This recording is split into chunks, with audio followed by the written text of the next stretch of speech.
Hello. Is my mic? Mike, are you behaving? Yes. Yes. Yes. Studio mode. Yeah. There we go. There we go. Welcome in, everybody. We're gonna finish this tier list. I know I said we were gonna do the bingo. If we have time at the end and I somehow do this in an hour, which I won't, then we can do the bingo. Otherwise, bingo's next week, along with like thoughts and feelings for the finale of Idol. Nonetheless, welcome in, Alexis. I think you told me how to pronounce your name properly. Kiroy? Remind me, I'm dumb. Please remind me. But welcome back, I'm glad to see you again. Oh my god, my waiting screen. I love my waiting screen. This is by Jay. I'm gonna see if I can pull up her account. She's like, I love her to bits. She is an artist on VGen, and I think she also has an Etsy shop and everything. She is like a sweet summer child. I'll put her in both the chats. Highly recommend her.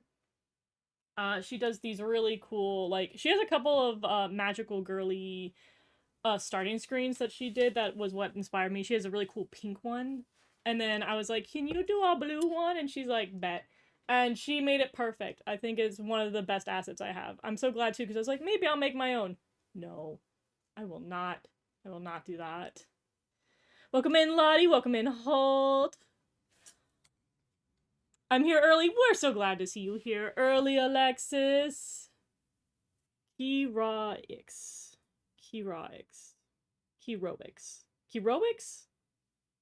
I don't even know how to say it myself. Dude, that's so relatable. My first username, I also was like, actually with Noblest T. It was technically Noblest EA, and then somebody said Noblest T, and I was like, that's how we're pronouncing it from now on.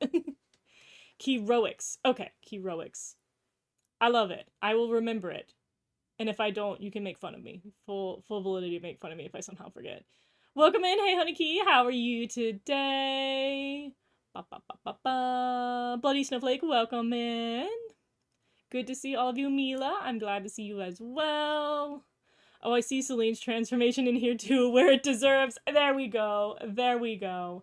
Yeah, we're starting off with Healing Good today, and then we're going to the present day, which ironically enough, there's gonna be like 4 more transformations added to this. Like maybe I'll come back once Star Detective gets going. But yeah, this is where we're starting off. This is our starting point. We may actually finish this today. I hope so. We only have 3 rows, and I feel like we got some good leeway last time I worked on this. And I think there's gonna be some, like, they don't have transformations, like all of Dancing Star is just here spiritually. I might as well organize them now that, well, I don't know if anybody has put up clips of the live show. If they have the live show, I will talk about that transformation, but I don't think we're gonna be able to get that. I'll talk about what they do, because they do this for live shows a lot of the time. I'll talk about what quote unquote is their transformation, which I do enjoy. I do have some favoritism towards that. So maybe I will have an opinion. Hello there, welcome in. It's good to see you as well.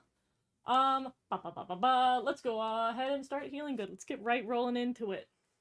Bright and early on this Sunday day. Depending on where you are, it might be early, it might be late. Shout out to all the Europeans where it's maybe not as early. Alright, make sure that's muted. I think I muted the tab. But we are doing Cure Grace's transformation. First thing I'm gonna say immediately is I have mixed emotions about, like, animals or, like, the fairies being part of the transformation. I think some seasons really roll into it. I am going to say I don't like the stick. I hate the stick. I'm a big hater of the stick. I don't know if it needs to be in this transformation. I feel like wands don't belong in the I don't feel like wands don't belong in the transformation. You know, I feel like they could. If they did, if it was one of the wands with a ribbon on the end, maybe they could make it work. We'll see.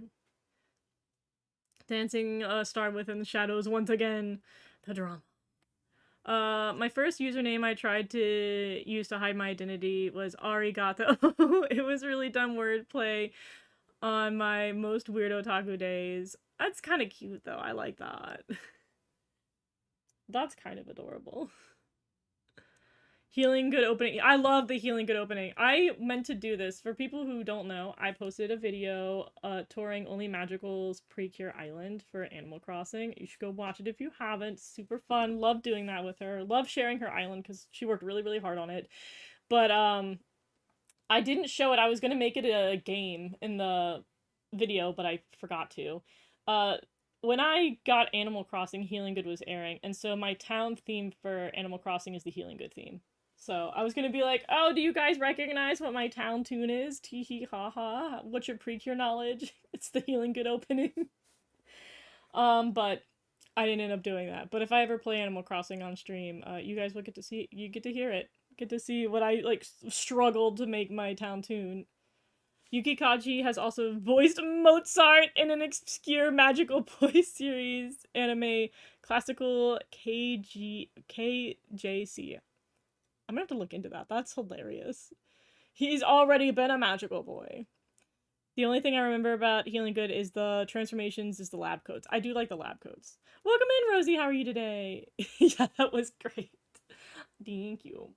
Yeah, I don't know if I love the healing stick. It's like, we could have these bottles. Like, I literally have them on display like a foot away from me. I love these little bottles. The elemental bottles were really cool. I wish they did like something where like they poured the elemental bottle into their hand, like it was like perfume or something.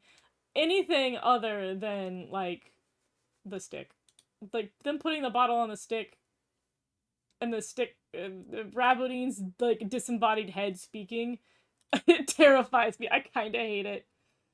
And they do the whole paw smack thing, the paws on the stick. I think it's not that the transformation is bad, it's that the healing stick scares me. I do love the flower. This, like, it's already got a good flow to the transformation, and they're unique from one another, which is what Doki Doki struggled with. But yeah, I love the lab coat. The lab coat, I think, is really creative, because they have the basic, like, summer dress similar to what we had in Heartcatch, but I love the, like, lab coat, which God, this is the highest quality it is, right? It could be higher. I feel like it could be crisper so we could really see the nice outline, because they love their glow in Precure, so it's a little bit harder to see, especially in low quality. But I love the lab coat to bits. Like, I feel like it's hard to integrate a doctor aesthetic into like a femme series without, like, you have to, how do you make a girly pop doctor series? But I think the way they handled the lab coats was really, really nice. And then it ultimately turns into like a jacket for each of them to some degree. Where do their bodies go when they become the stick? We don't ask those questions here. We don't ask those questions. They're a little crazy. The show came out in 2020. We all know what happened that year, right? Great, thanks. I listened to the preview snippet of the Star. Oh my god, the Star Detective opening sounds really good. I'm excited. I love the Precure Animal Crossing Island. Thank you. I really appreciate that. Yeah, the new song, I think that's all we got. I didn't get to watch the episode live yesterday because I was busy. But, I I don't think we got a new trailer, but I do think they released the snippet. I think they did show us new CG, though, what the CG for the series is going to look like, which I think is not bad, but I don't know how I feel about the line art yet. Rabbitine's smile does look a little uncanny, right? Those lab coats, like how Happiness Charge did the effects with its effects is so ugly. We love the hot takes. I'm not sure about Star Detective opening song. It feels like last OP, but less exciting. It'll grow on me for sure. I think I'll have to see the visuals. I think the visuals will be also something that does stand out for me, because if they can make the movements go with those, like when you get to the bridge and go into the chorus, like that always really hits me hard. We stand here for drop kicking a toxic relationship to the curb. What's the context for this? Which relationship are we drop kicking? There's many. How's your day? I'm doing fine. I tried to sleep in and then I proceeded to not sleep in. So I'm a little tired, but I feel like every time I start getting on my yap rants, I like wake up a little bit.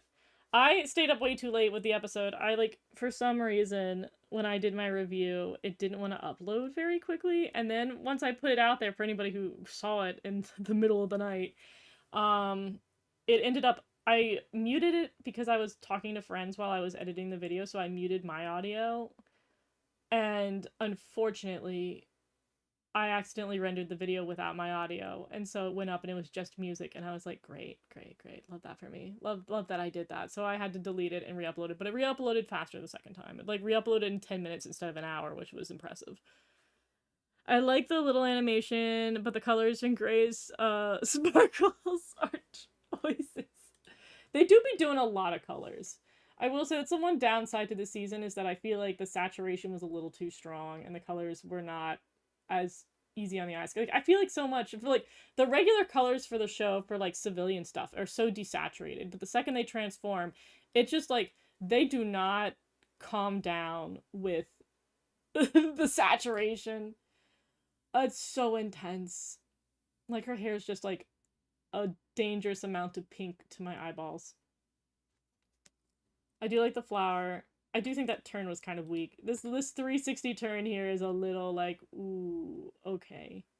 Like, there's something about the animation that doesn't quite have the, like, bounce that you want in animation. It feels very starchy, and I don't know if I can really explain this without going into, like, really, like, animation details, but, like, there's kind of a, like, elastic feel to a lot of animation where you're supposed to go, like, it's either you go slow and then fast at the end, or you go fast and then you slow down at the very end of it. Animation tends to have that, and you tend to like that elastic feel to animation. But unfortunately for stuff like this, it's very straight. The pacing is the same the entire animation, and I don't love that. It's a more novice animation thing to do. Like, there's something about the pops here just don't pop. They just kind of are there. It feels a little flat. But I do love this twirl. Like, I think the animation team can draw. I don't know if the feeling of the animation is as strong in other seasons. There's a little bit of a bounce, though. There's a little bit of elasticity to each of this. Like, the flower comes out and then poofs back in. Like, that's the thing, is you go a little too far with animation and then you bring it back a little bit. That stuff is working fine. The hair is okay. Because, again, it feels, there's something that's a little bit flat about it. Like, I think all the accessories have the right amount of elasticity to it, but, like, this right here just, like, pops in. You see it doesn't move anymore. It just comes in. The other ones, they'll, like, it came out and then went back in. They didn't do that for the hairpiece, and it's interesting that they didn't do consistent animation. It's odd. Da, da, da, da, da. As T said in the reviews, blink! Dude, I don't know if you guys have seen that clip. I was making it, that's based off that one clip where there's, like, an Italian guy yelling at a cat. But it has a lot more curse words, and I didn't say the curse words, but he's like, blink! To the cat. I can pull up the video because I think I have the audio turned off. Let's see if I have another browser I can pull this from. Nope, I immediately knocked it off. I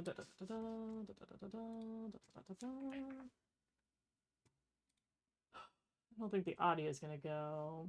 But, like, if anybody knows what I'm talking about. the Blink cat video, which you should watch yourself. Not the title being exactly what the title. It's this video where it's this cat. Okay, we're gonna get the non-audio version of it. This creepy cat. Oh my god. This is the weird cat. And then he's like, it looks like grandma. Where's the line? Oh no, I skipped it. And then he like comforts his cat. Ma! Yo, there's a stray cat outside! I don't want it starting to fight with Lucy. I love this. This was like Vine era. And then it moves and it freaks a dude out. Where is the line? Where is my line? He doesn't even sit.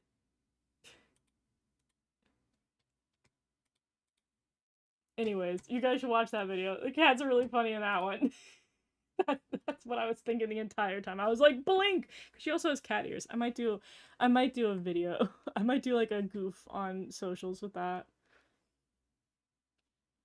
I remember watching Hugato and it was still airing and it was really sad for a delay due to Healing Good had it. I think Hugato didn't have it. Hugato was like 2016? 2015, 16? Healing Good was the one with it. But yeah, the Kuvad delay was no good. I hope Toei doesn't. Yeah, this is not going to get monetized. These videos where I do the transformation stuff don't get monetized. I don't really care. It likes to yell at me a couple times where it's like, did you know this video is not going to get monetized? And I was like, that's crazy because I didn't turn on monetization, so I'm not really worried about it. The animation in the flower is really cute. I do think like the animation for like the big flower and stuff for this is good. It's going to be hard to place this one. What else? I like the animation for Hugato. Hugato has some fun transformations. I think it depends on which person, though. Luckily, Fontaine and Earth's transformations are better. Yeah. Be really cool to see a pirate season arc. I agree. Cat is effed up. It's a weird looking cat. It's got like emo eyeliner on for some reason. It's throwing me off. The stare is so intense. The cat has seen things. We want the cat. Wait, Healing Good. Yeah. Yeah, Hugato was 2018. Okay, this is like... I'm like at some point when I was in college. Clearly, I don't remember what years I was in college. I didn't care what I thought about Hugato. That's fine. Hugato, Healing Good, they're H seasons. Ah, where am I putting you, Miss Ma'am? Grace. Queen. Where are you going? It's just hard. I'm like getting back into it. Because I feel like you're gonna be Cookie with icing. Where it's like there's... But like... I can't say that her transformation is worse than Doki Doki, but I don't feel like it's high enough to be Brownie. I feel like I need to bring the Doki Doki squad down. I think that's really what I'm saying, is the Doki Doki squad's too high. I'm bringing them down. I'm making a decision that like I can't put you below Doki Doki. They did a good job showing Nodoka's personality, but I don't fully like it. Yeah, I agree. I do think her I guess that's the other thing I usually talked about in these was it has more like personality. Again, it's like they're individualistic. They're not all manufactured. And we will go into Fontaine. Peggy-tan, I feel like is a little less creepy looking than Nyataran, but that's because he's just got the straight face. There's still something about the animation, and I think it's the way her body moves, because the hair is fine. Like, her hair is consistently animated throughout it, but her body keeps stopping. Like, really hard stops, like, boom, boom, and it's just like, it stops and then moves. And I feel like there's just something not quite flowing enough in the animation that's bugging me. And it's a super minute complaint. But, like, it just feels like things just go, poof, and there's not, like, I don't know, with my cursor, I could be like, whoosh, and then hers is just, like, straight line. The hair, I think, is significantly better. I love the... Like, we're getting a lot more motion here. Love the jacket. Love her with the jacket. This is much better animated. And see, okay, so with this pop right here, when we have the twist. This is what I'm talking about. Where we have the animation starts and it goes and it wraps around her, but she moves after it's been popped on. Like, her body doesn't stop moving. There's more motion the entire time. That's good. The hair, I also think, in the blue is just not as jarring as the pink was, but I think that's just the colors. There's still that level with that. I don't know why it is with like the little crown hairpiece. They just don't animate it anymore. Like it pops on and doesn't move anymore. It immediately is like, I'm stationary. Nope, stop it. Like it's there. It's like, I'm here, I came on, like poof, I'm here. I'm like, just move it. Move it a little bit. Do something. Otherwise, I love the bubbles. The random bubble effects are really nice. This is really nice. Like the water here, this is just like basic visual effects. It's good. Like there's so, like, look at every frame. They're doing something different every frame. It's really nice. And it comes into spiral onto the water. Like this is just good. This is good animation here. And so I think it's better. There's something oddly stiff about the animation with Healing Good, but I think it was an aesthetic choice. Da da da da. Let me catch up with chat. If they made a pirate season, they need to make a joke about piracy. They made a joke about piracy this season. They made a joke. Well, it was more of like, don't post things without people's consent, but then gets into like the piracy thing. I think Japan, when it first did that joke with Picodine, Japan was like, yeah, don't pirate things, and I was like, okay, calm down. I meant to say classical lord earlier. Okay, got you. By the way, the hand on Peggy 10's is a foot. Don't tell me that. Don't say things I don't need to be reminded of. Peggy 10 is the goat. I love Peggy 10. He's amazing. Honestly, I will give it to them. The Feeling Fairies were entertaining. I think they did a good job at their personalities, because normally when you have a fairy per every character, they're incredibly forgettable. I guess they do it like that because she's the sporty one. Because she's the sporty one! Anybody knows that MLP joke. Yeah, I imagine she's got a little bit more motion because she is the more sporty one. Welcome in, Gio. How are you today? At least whenever they put the doctor's jacket on, it looks so beautiful. Yeah, it looks so fun and beautiful. I love it. It looks really, really good. Fontaine's hair is very big and her dress is very simple and flat, making her look big-headed. It is the Precure way. I think Smile suffers the most from that because they've got the biggest heads with their massive hair. Oh no, I miss Grace. I'm sorry, but welcome in, Ben. Cure Fontaine's transformation is like a downgraded, stiff version of mermaids. You're not wrong. You're not wrong with that. Tropical Rouge Precure in 2021. Ah. Hi, I'm Lulu. Welcome in, Lulu. If I forget that, just remind me. I'm so bad with names. I'm face blind in reality, and then I'm like username blind. Though I have been able to remember that Trace is Trace. I have to like really burn it into my memory, but yes. You are Lulu, and I will remember that based on the photo and the name. Totally prepare for Jet to be my next son after Tsubasa. After Tsubasa, I imagine.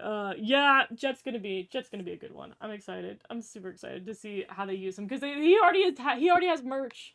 They didn't used to give the boys merch, so he must be important if he's already getting acrylics. Shout out to that little guy. Fontaine, I think, is going to be above Nodoka. But, like, this is where I need another category. Either that I need to move everybody down. Because, like, I feel like she's better than Nodoka's, but I don't know if she's the same on par with everybody I've stuck in Brownie. Like, I feel like the difference between Brownie and Cookie is just too severe. Ugh, but I'm gonna put her up here now. I wish her animation was less stiff. I'll say that. Fontaine looks gorgeous when you see her torso, but when you see a dress, oh god. Yeah. Yeah. Yeah, the bouncing is a little unbalanced. We're gonna see my boy Nyataran. Love him. Cure Fontaine should have Vaporeon. Agreed. Jet is going to become a Cure. The rat tail knows look, I think we're onto something there. Alright, so we got Nyatanon for Sparkles. I'm trying to remember Sparkles' transformation. So many of these have been a hot minute. And I think most of us disassociated for the year 2020.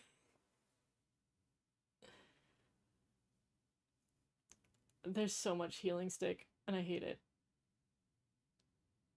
I do like that. I do like when she brings the stick down and there's a little flash. That's kind of nice. That has proper animation attached to it. Then she does the stars. I like her jacket. I like the pose. I will say all of them have really decent poses for the jacket.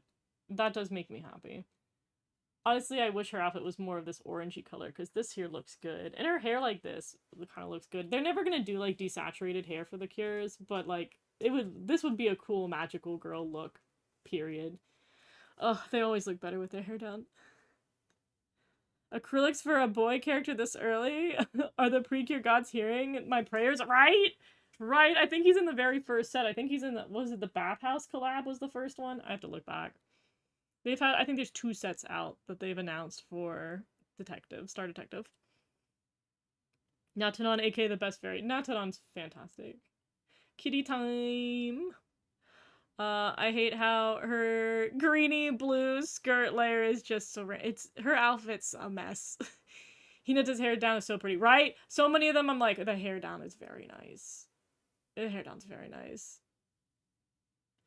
This is my favorite from the trio, not only because I love Hinata, but because it's the one that does the best showing her personality in relationship with Natan. I do like how, like, I genuinely think they do a much better job with showcasing personality and stuff for the third character. Like, between Sparkle, Yum Young, and Kyun Kyun, I think that, like, third member of the group, they've done such a strong job at being like, here's the personality. They're fun. They're upbeat. There are a little bit of outspoken characters. I do like the puffs. I like the puffs. I think it's animated better. This whole sequence was animated much better. Her facial expression is very cute. This swaying is less fun, but I do like that she does the, like, meow. But it's more like Gao, because it's the claw. It's cute. I think it's good. I'm gonna put her up with Fontaine. Whoop, whoop, whoop. My computer did not like that. Put her there. Scroll up a bit. Da, da, da.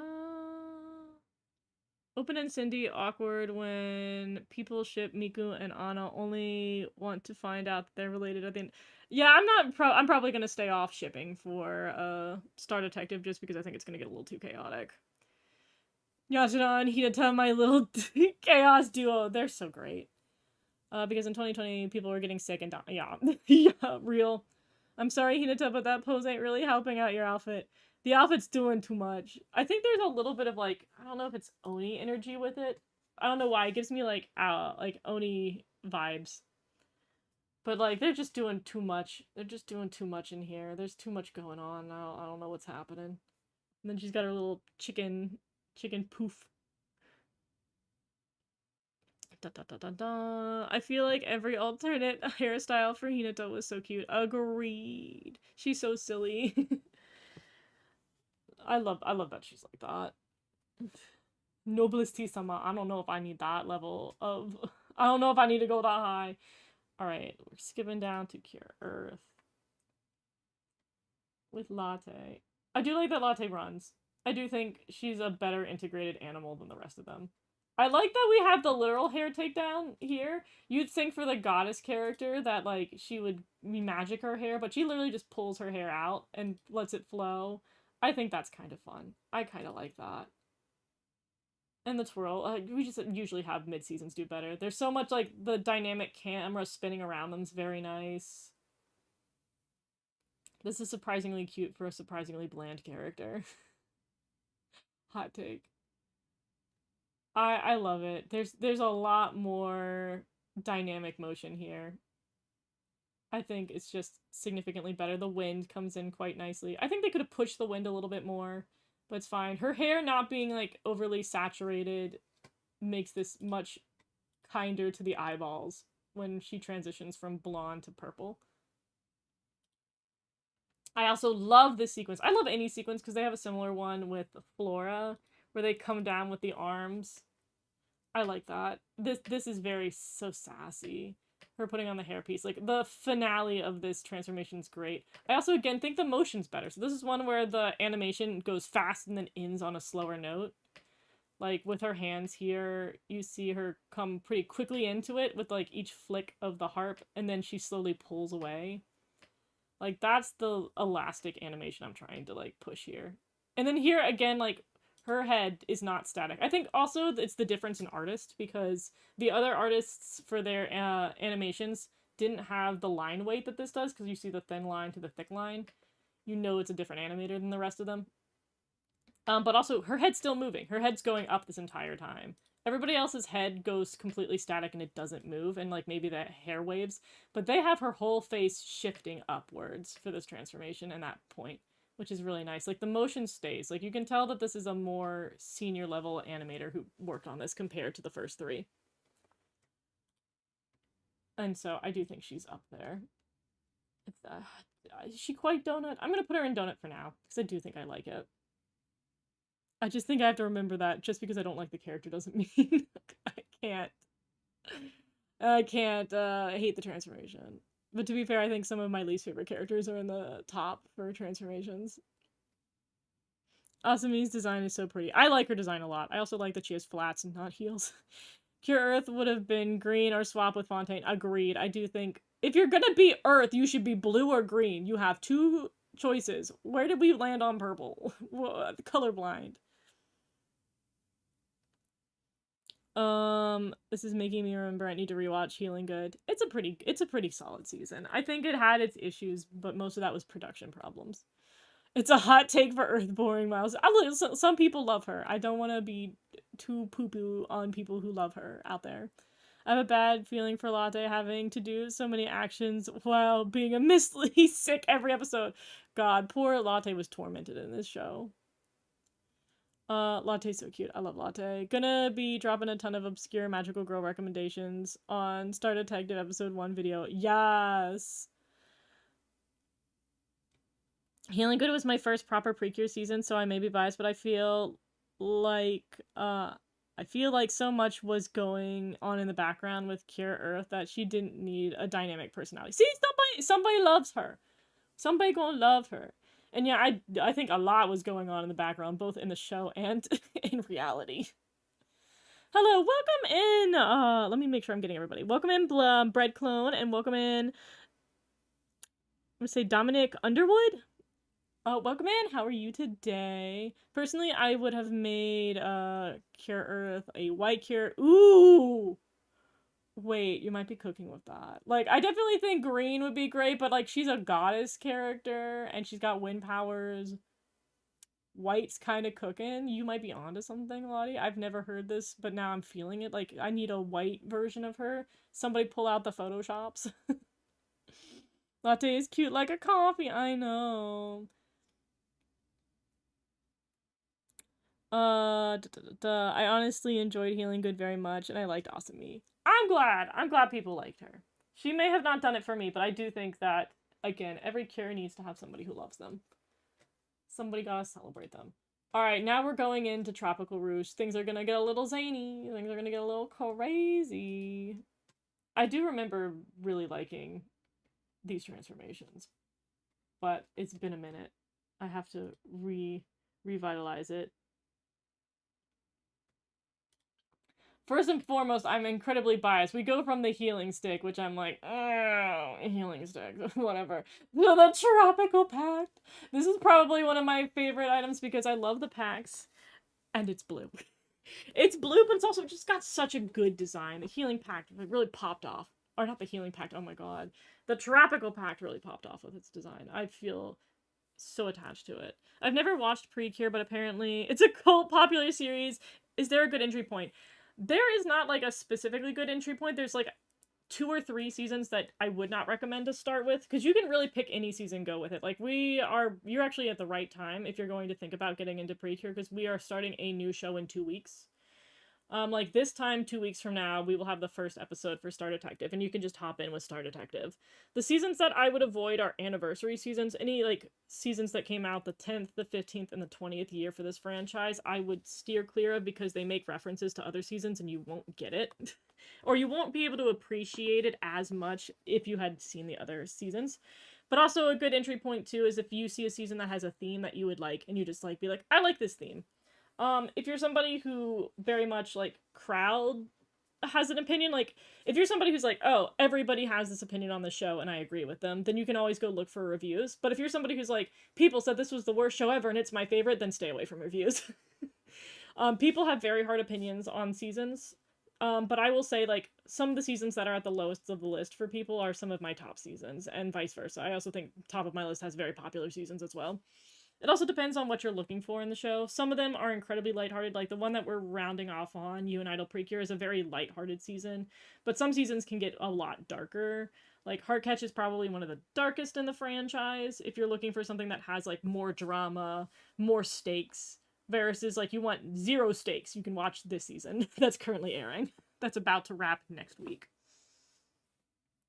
Long skirts and Precure go way too hard. I like the long skirts. I think they're really nice. I like Tropical Rouge. Tropical Rouge, a lot. I like, people do like Tropical Rouge. Tropical Rouge was not for me, I think, at like by the end of it, but I like the aesthetic a lot. Yeah, white dress, blonde hair, that's my vision. I think you're cooking with that. I think you're cooking.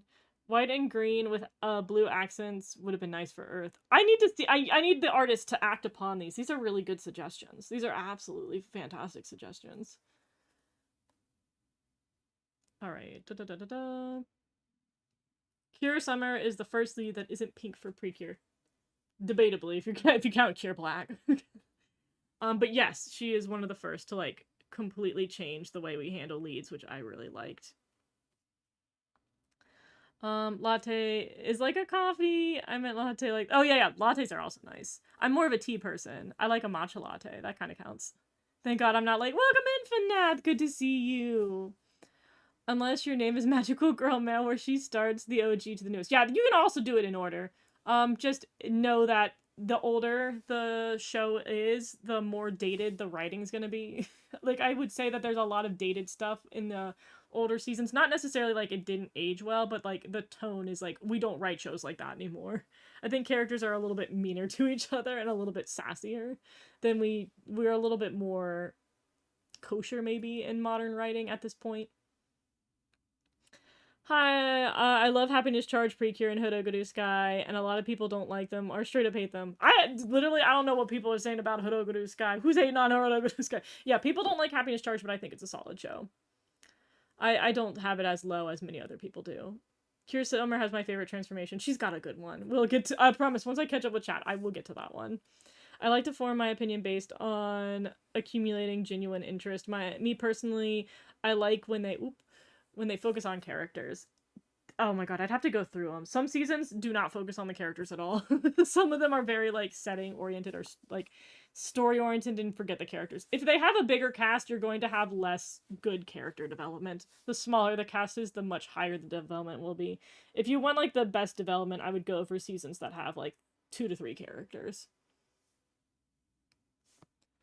Otherwise, if it's a 5 and up character, it's going to be very much depend on which season. Some of them love their characters, some of them forget the characters. A casual mini dress for you and Idol for a casual day. Aww. Tropical Rouge was something. I didn't really like it, especially since the most season tropical Laura Precure.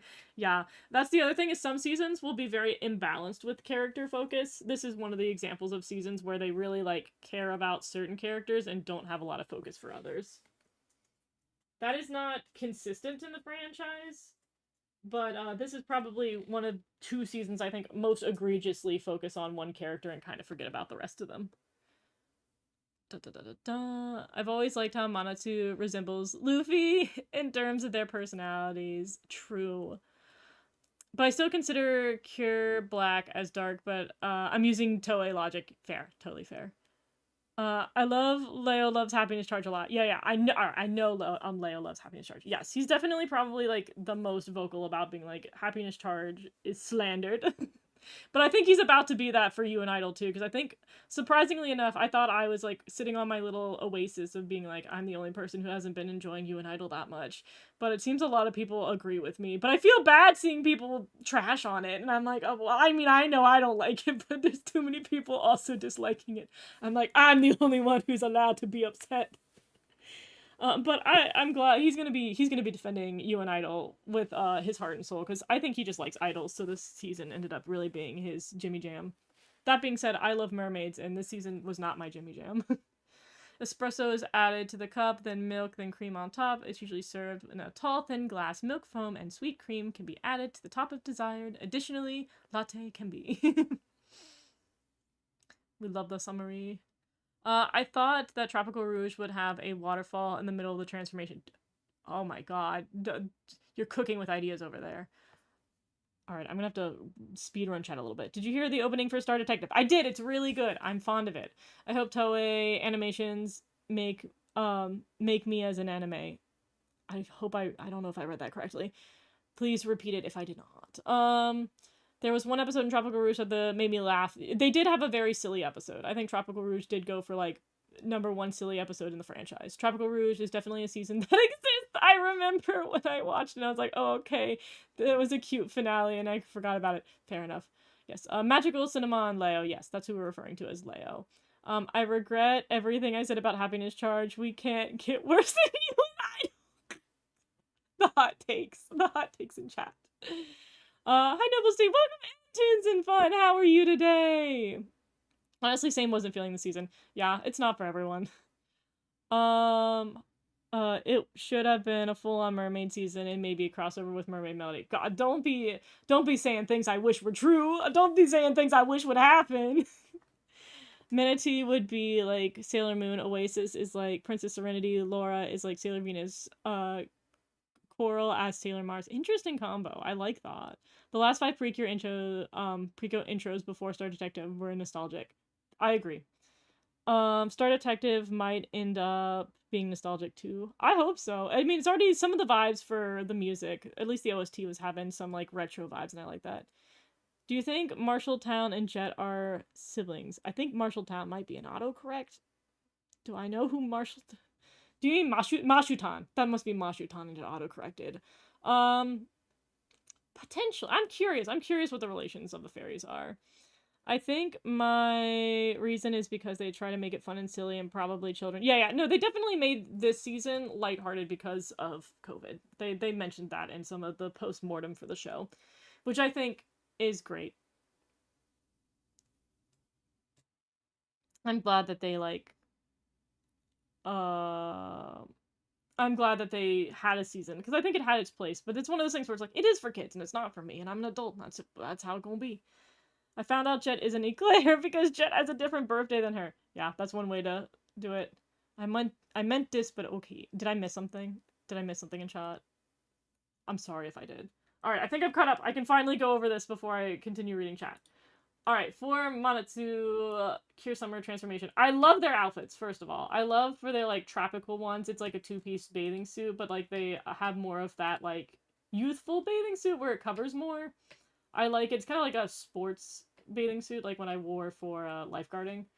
I love it. I love when they do the mirror for the pact. The animation's fantastic here. Like, this again has a lot of elasticity to it, and then you see line weight for the transformation when the characters come closer. I do remember that off the top of my head. I like that it's makeup themed. The makeup's really cute. I think the way they do the blush and stuff is great. But yeah, you can see that we have the weight. I want to say that the person who did this is the same person who did Earth, but don't quote me on that. Absolutely adore it. Like, the makeup, I think, was a good theming for it. That worked out better than I thought it was going to. The hair is fantastic. The dynamism, however we pronounce that word, for the transformation is great.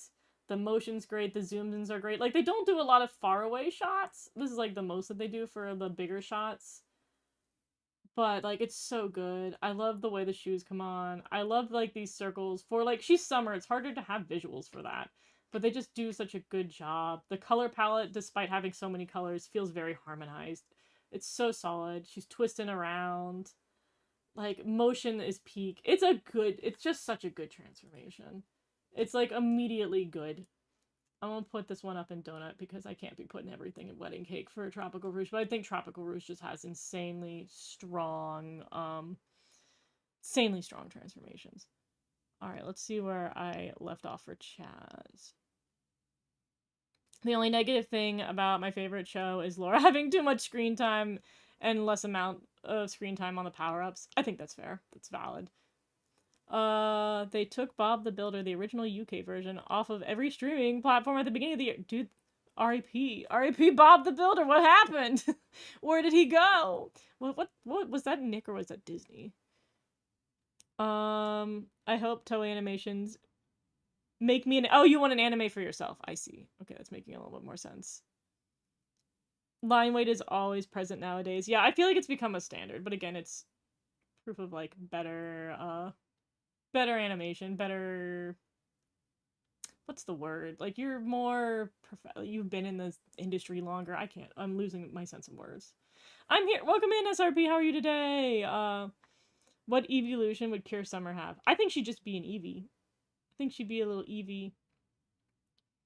I still think Yukiko Nakatani again, now that the peak in sales of Precure is back. Gotta bring them back.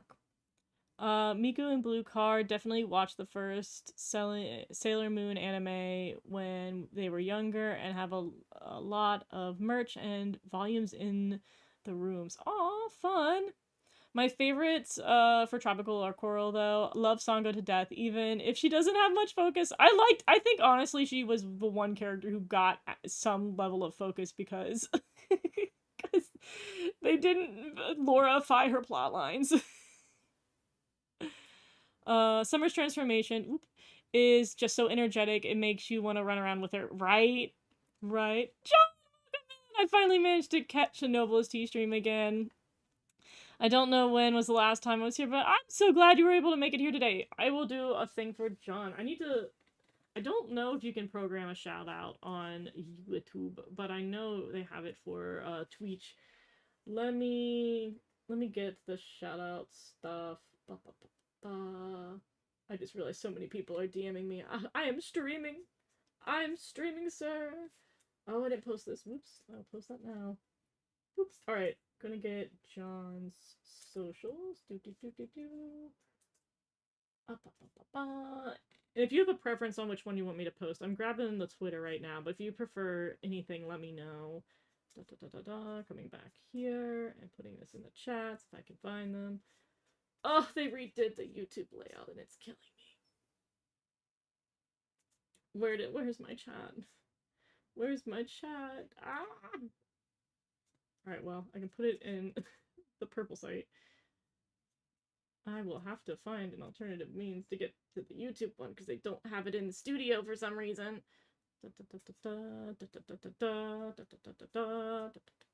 And here we are. Boom. Follow him. He's an amazing artist. Lovely creator. He's also responsible for the art that's on my transition, which I'll show real quick. I'll do that real quick. Boop.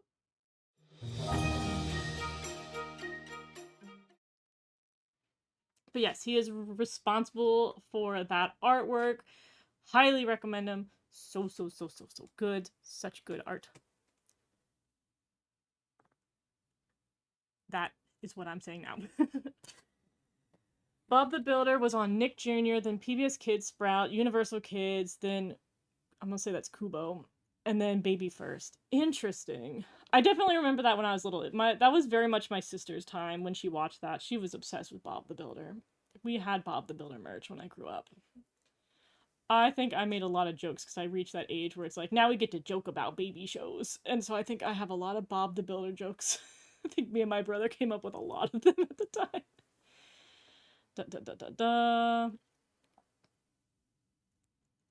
Pretty Right is so good.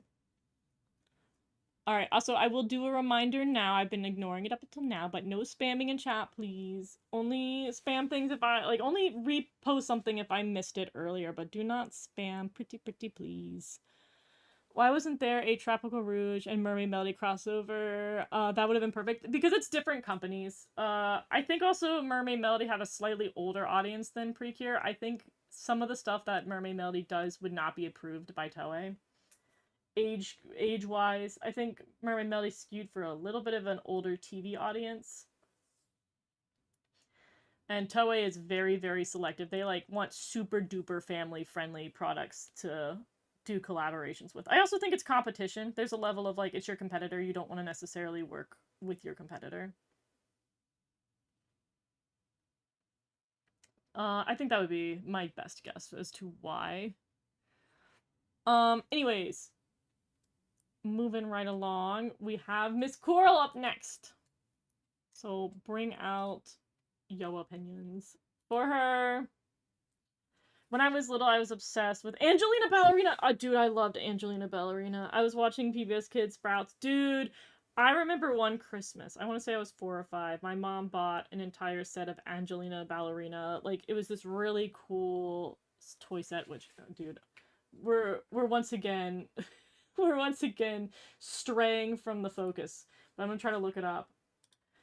It was like this round toy, and we saved all the boxes, and we still keep our Christmas decorations in the Angelina Ballerina boxes.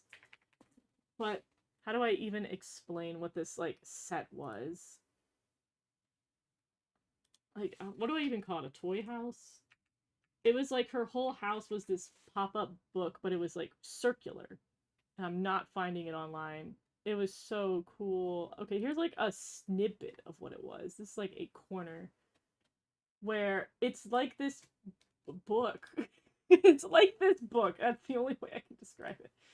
Where specifically, oh my god, this image. Don't take me somewhere suspicious. There was like, yeah, it's this book. It starts out as a book, but you like take the book and you open it up, and you can go into the individual rooms, and it turns into this set that you can play around with the dolls. It was really cool. I don't think we have the toys anymore, but we absolutely have we had the boxes. They're very nice boxes to store your Angelina Ballerina dolls in. Random tangent. But unlocked a lost memory with that. I didn't know that. I thought Toei owned Mermaid Melody. No, who owned Mermaid Melody? Not Toei. It was... Who did the anime? It was by TV Aichi did the anime, but who owns TV Aichi? A couple of studios that I don't know exist any longer. I was licensed by AD Films, but they dropped it. Interesting. That's interesting. Who owns who now? I'm gonna go down a rabbit hole if I look at all the production. 2 studios worked on it. It was licensed by ADV. Oh, Bandai. Okay, it goes back to Bandai at this point. I don't know if Bandai owned it then, but Bandai, I think, would be the people who would work with it now. Kind of like how they did Maibashi Witches. Which again skews a little bit older. I love Sango. Sango's great. Coral's background's really pretty. I do think Coral has like they get better backgrounds when the characters have specific stuff to work for. I will say the animation's oddly kind of stiff here. It's a little like and again it doesn't have a flow to it. I don't know why that is, but I don't remember it being like that the whole time. Yeah, here we go. Now it's all fluidy and nice. Like, there we go. Now we're getting the motion we need. Yeah, like, that's cute. That's cute. There we go. Coral, best tropical rouge girl. Agreed. No offense, but we're talking too much about kid shows. On my channel? Never. Never. I remember Chloe's Closet, Pajanimals, Thomas and Friends, Sesame Street, Bob the Builder, Noodle and Doodle, and Sarah and Duck's Broth. I know half of those. They definitely, that bringing back some old memories. The way she walks on water is probably top tier presentation. Agreed. Cat in the Hat, yo, it goes so back. That goes so far back. Oh, you want us to talk more about Precure? I get it. Don't worry. We're gonna come back. We're gonna come back to it. The ADV dub. Oh, they're the people who did the dub. That's who that is. That makes sense. That's who dropped it. Okay. Well, Precure is my childhood. There you go. I think Cure Idol's identity might be revealed. I think we're a little past that at this point. I think the way Coral's PNG falls is kind of natural too. It's oddly stagnant at the beginning, but I think it's just the switch over. Like, that's cute. I love the little boop where she her hair like goes out that way and she does the little like oh face. It's cute, adorable. I love her dress. I like that like Summer had the 2-piece and then she has more of the 2-piece outfit and then we have the 1-piece because she's in more of a dress. There's something like a little bit less flowy at certain points in here. It goes back between kind of being static to having like, here's great flow. Great, great animation. So cute. Lots of pop. And then like, yeah, the walking on water is so peak. Like it's one of those ones where it's hard to compare it to Summer because Summer I think is like good the entire way through, but I think there's a little bit more creativity in this I think there's just more creativity, but it's a little bit more what's the word? It's a little bit more static. It's a little starchy. Doesn't have as much movement, but I think overall the personality of it puts it next to Summer for me. Well, maybe I'll put you. Do I put you in Brownie or do I put you in Donut? This is tough. I think the Walking on Water puts you up here. I'm biased towards the water. Da, da, da, da, da. Speaking of the dub, the original Futaliwa, yeah, it's true. We do have the Futaliwa dub coming to Hulu, which I'm very excited about. It's the OG one, but I'm glad we're bringing it back. Gotta run some errands. Have a good dream. Thank you for joining us. Hey, Aniki. I hope you have a wonderful day. Have fun with your errands.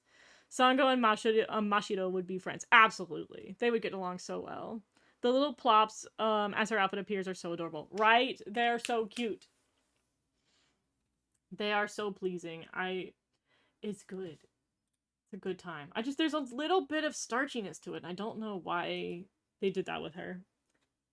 Maybe it's just like, they were dealing with stuff. The little sailor's cap is so good. It's so cute. It's so cute. Alright, Papaya. Papaya, I think, has a very silly background, but it's on point. It matches it.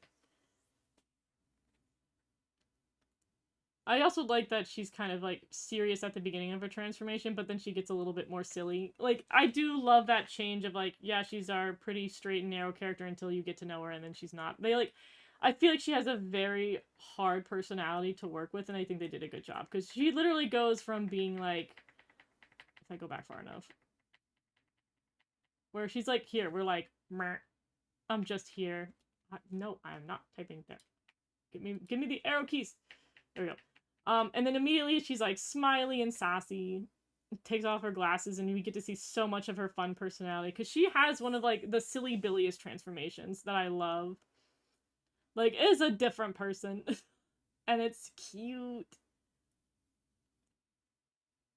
Like, I genuinely think having to do her transformation would be very difficult. I think her character would be very tricky, and I think they did a really good job. Because she's, like, cutesy, but also silly. And she's the silly one.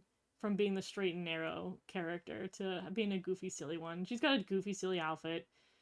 Goofy, silly transformation. Because she does this roll. The roll is so silly. Like, the dumb little roll gets me every time. It's fun. Like, look at her. She's like, it's the epitome of breaking out of my shell.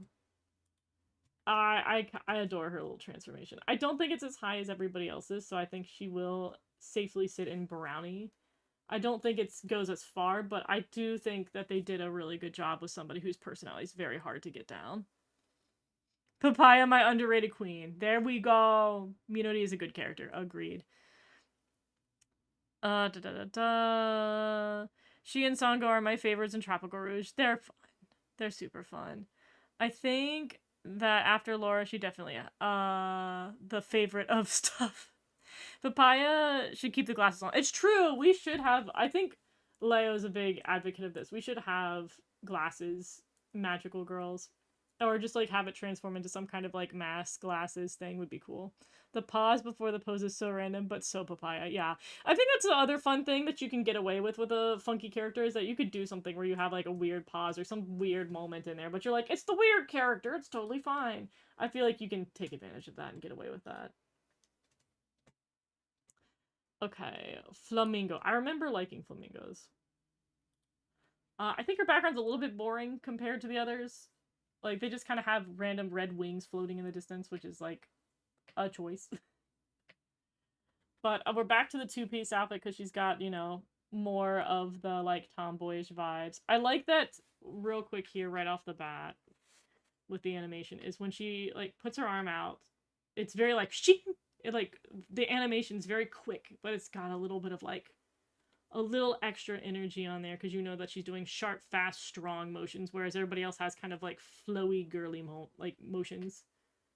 But right here, when she sticks her hand out, right there, this part, there's this thing where it shakes. They literally have her like they PNG scooter up and down. But that like you can feel like an earthquake. You can feel the like power of that push, and I think that's a very clever animation detail that they put in there to just like push this whole like she's got this hard, fast, big, powerful punches. And I think it's really suited for her personality by having like some kind of visual quirk.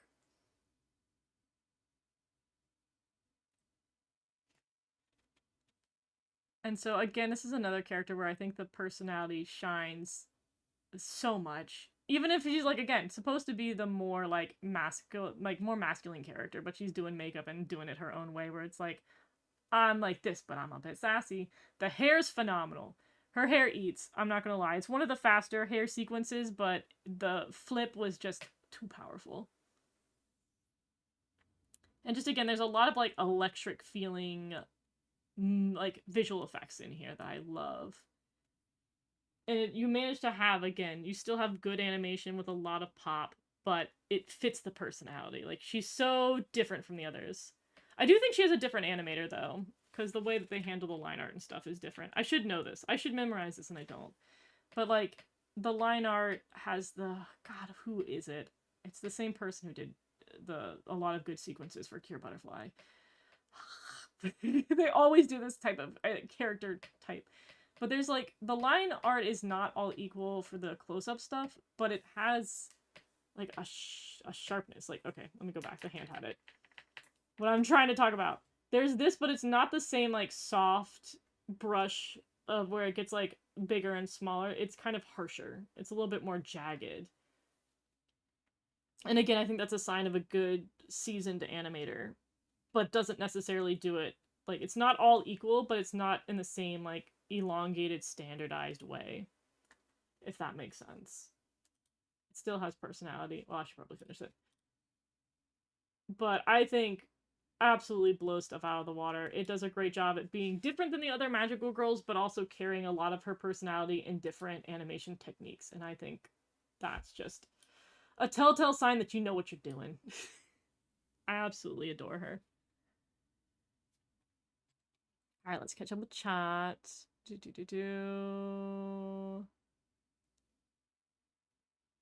Minori needed more screen time. Same with Asuka. They had interesting concepts. Yeah, those are two that I do think unfortunately got Lemared. I think they had interesting stuff going. I also have beef. If I ever review Tropical Rouge, I have beef with the way they decided to handle the morality in Asuka's plotline, but that's a whole essay.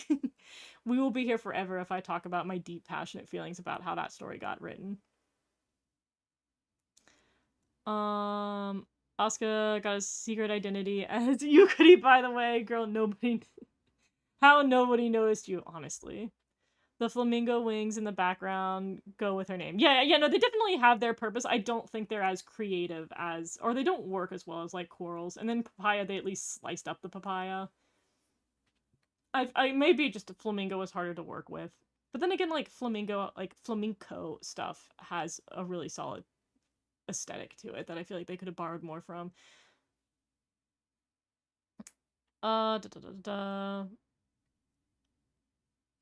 Asuka's sharp animation is so in character. It's so cool. Exactly. I love Flamingo's color palette. We need another red cure. I do think they really did a good job with the reds in this one. We need more red, green, dark, and brown cures. Agreed. I wish someday we have a transformation that the hair change in the way was done for the Lolly Rock transformations. I have to remember how they do the hair. I just remember how they do the coattails, and I really like that in Lolly Rock. Just for red cures. Her transformation reminds me of Cure March's. It does. It has very similar energy. Laura did kind of ruin the screen time for other characters, including Manatsu. Sango got married. I think Sango had less, because Sango's last episode was more Manatsu based, and I liked that better. I think some of her early ones got Lemaired, but like the last few Sango ones were more of Manatsu and Sango and Manatsu were just closer in general. And I think, like, I think the way that they integrated Manatsu into Sango's plotline is similar to how they have like Uta and Nana, where uh, both Nana and Sango are two characters who like had trouble expressing themselves and like finding courage, and Manatsu and Uta did that for them instead of having like Lemaire do it for Sango. And I think the parallels in the way they handled that's better because it didn't have Manatsu completely eclipse it. It's more about how Sango is thankful to Manatsu for branching her out of her comfort zone and giving her the courage to be who she wants to be. Barbie girl. Um, if you ever review Tropical Rouge, is that a hint for something? Not at this point, because my problem with reviewing Precure is so much of me wants to go episode by episode, but I may have to do what's. There's one content creator who was very creative, and she covered this horse girl show that I don't remember the name of, but I think it had a name like Horses or something really basic. And she sat there and went through every single episode in one long, like hour to 2 hour long video. And that would be what I'd have to do for each of the seasons of Precure, but I don't know if people really want me to do that long of a video. But I would yap for a while for everyone because the seasons are too long to try to encapsulate in one video. Because I feel like when I've seen other creators try to do one video to do the entire season, I feel like so much doesn't get addressed because so much happened in the show and they have to really like cut opinions out and stuff. And I want to give each one due diligence. I also kind of want to do them in order if I do anything. Like right now I've been just reviewing them as they air and I don't think I could have it in me to necessarily like also try to do another 51 episodically. But I think I'm gonna try. I debate whether I want to do them in order because I feel like that would make the most sense, and I've watched them in order, so it's weird to do it out of order. But at the same time, I'm like, I kind of want to just do a Mahotsukai review in like October because it's like the witchy season. And if I did a Tropical Rouge one, I would want to do it in the summer, and have it be themed to summer. I have to figure out what I want to do. I think that's part of the struggle. But I think once we hit 2027 and my life stabilizes more, I can make a clearer judgment on what I'm going to do. Life is just way too unstable at the moment in my personal life. And again, it's with the two big events coming up. And once the big events pass, I can talk about it. And then things will be stable.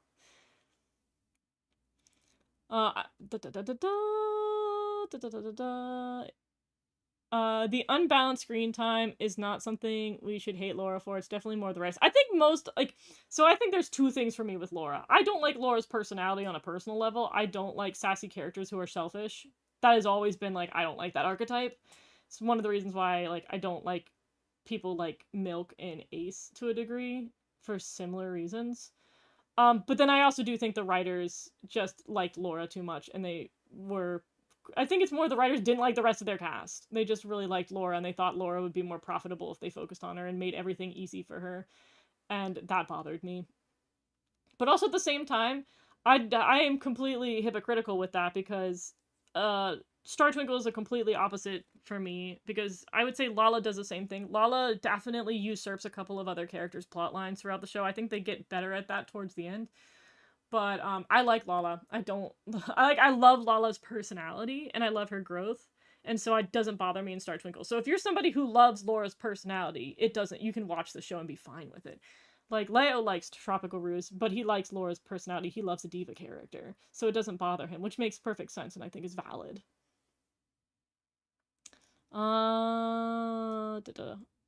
I mean, Laura just took more screen time from Sango. Yeah. She absolutely. I would say like if we're going to be completely objective about it, we can count the minutes in which the show has runtime for each of the characters. Like we could go there and comb that out, and we can literally say Laura had this many lines in this many minutes on screen, and the rest of the characters had this many comparatively. Like objectively speaking, it's not equal. Like I think that's the one thing I'm not going to like sit there and just be like, yeah, Laura didn't usurp all the screen time. She did. And I'm, again, as somebody who likes Lala, she absolutely did. I'm not going to lie to people when I'm talking about Star Twinkle. Lala, especially for, like, the first Elena episode, ended up being about Elena's brother and Lala and not about Elena. And I think that's bad. I think they shouldn't have done that.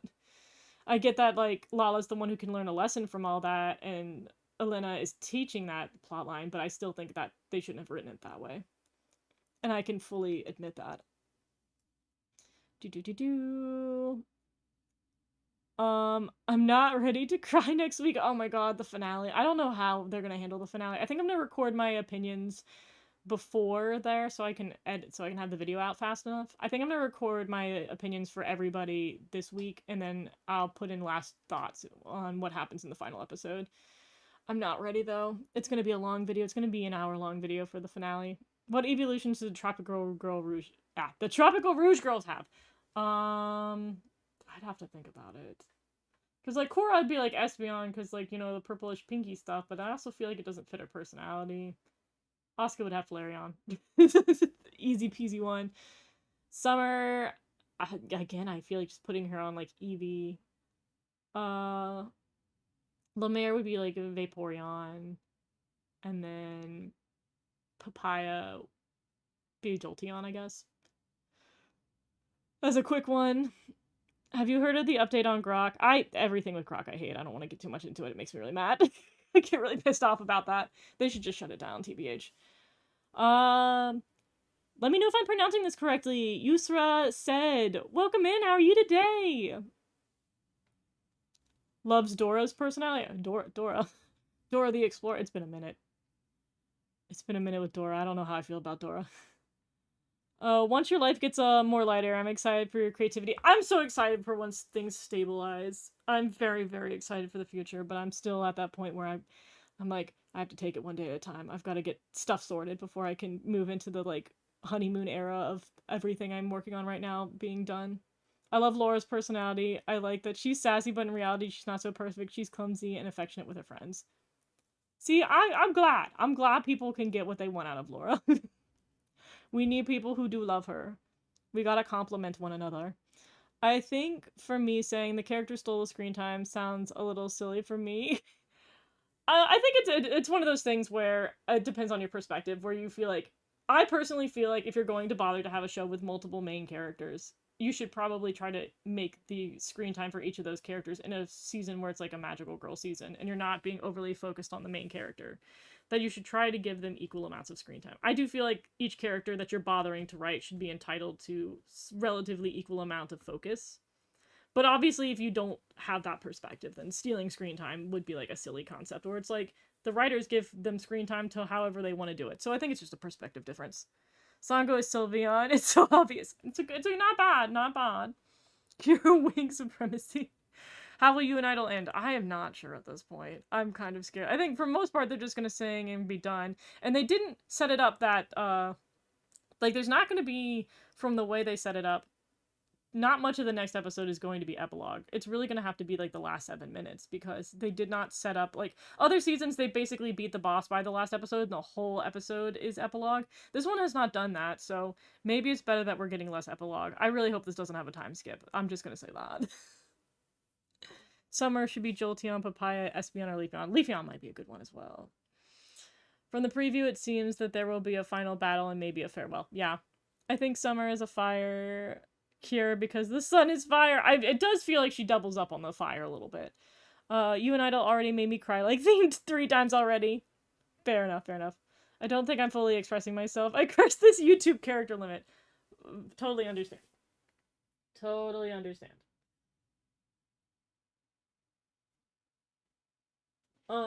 Anyways, back to Tierlist. We have Lemaire. So, I've already spoken on my feelings towards Lemaire. Somewhat. But I'm not gonna lie, this transformation eats. This transformation's so insanely good. I love this, like, switching between the mermaid form to her human form a lot. I like that, like, she does this one pose into the, like... So one of the trickier things that they're doing here and why they do this, like, particular pose is that most of the time when they get the whole body on the screen, they're really tiny and you don't get to see much. Having her curve and bend like this, you can actually fit more of the character on there and you can have her a little bit more close up, which I love. For anybody who does not know what these are called, these are caustics. The white light on the water are called caustics. And it is one of my favorite effects that they can do. I love water caustics forever. They also use this a lot in a random thing. Madoka. Madoka, a lot of the openings, they'll have any of the god sequences, they put caustics on top of it, and I really like it. I love that her dress is caustics. This is really appealing. That's just, it genuinely looks like water. And then they're also throwing in her pearl aesthetic because she's got the pearls, but they also have it in like kind of this blue on top of having like the more realistic pink. I like that they're doing the whole pink and blue because she's kind of both of those colors. It's very appealing. Too much toe though. Some points off for the toes. I didn't need that much toe. But the twirl and like the sassy little, I forget what I don't even know if we named the stick for her thing.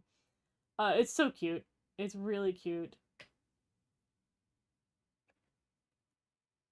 I love like it does this whole thing that's very reminiscent of Kira with the whipped cream. I love that they're bringing that back. And then it turns into like all of these makeup things because her device is not the same packed as the others, so the makeup aspect is a little bit trickier, but they find a way to like put it in there. I don't know if I love that the balls are like different colors. I think that's kind of dumb, but as neither here nor there. I love the way her hair changes. I love that she goes from having her like magenta hair to like it all highlighting into this like nice pretty like cotton candy pink, and then it poofs into its ombre, and she like does this like wah, and it like changes. I find that incredibly appealing. The hair is doofy, but I think the transition for it's kind of nice. I love her doing the fingernails. It's so sassy. We have once again get toes, but she has to paint the toenails so you know that you can use the product on toenails. I think that's really nice. The star is funny. I absolutely adore the way that like the rainbow mesh like comes in and like paints on the outfit. I find that really nice. I love the hand bit where she like the hands go to the left and to the right. It's so nice. The skirt comes on, but I think the leggings, yeah, I like the leggings onto the feet, to her sassy little painted feet, and they had an excuse to show her little painted nails so you can buy the nail polish. The water segment's great. This is very reminiscent of the way they did Parfait. But I like that they zoom in on her face while she's in the sky, and then her pose is really... La Mer's up there. There's a reason why she's the thumbnail. Regardless of how I feel about the character, she has a phenomenal transformation. I think it really goes up there.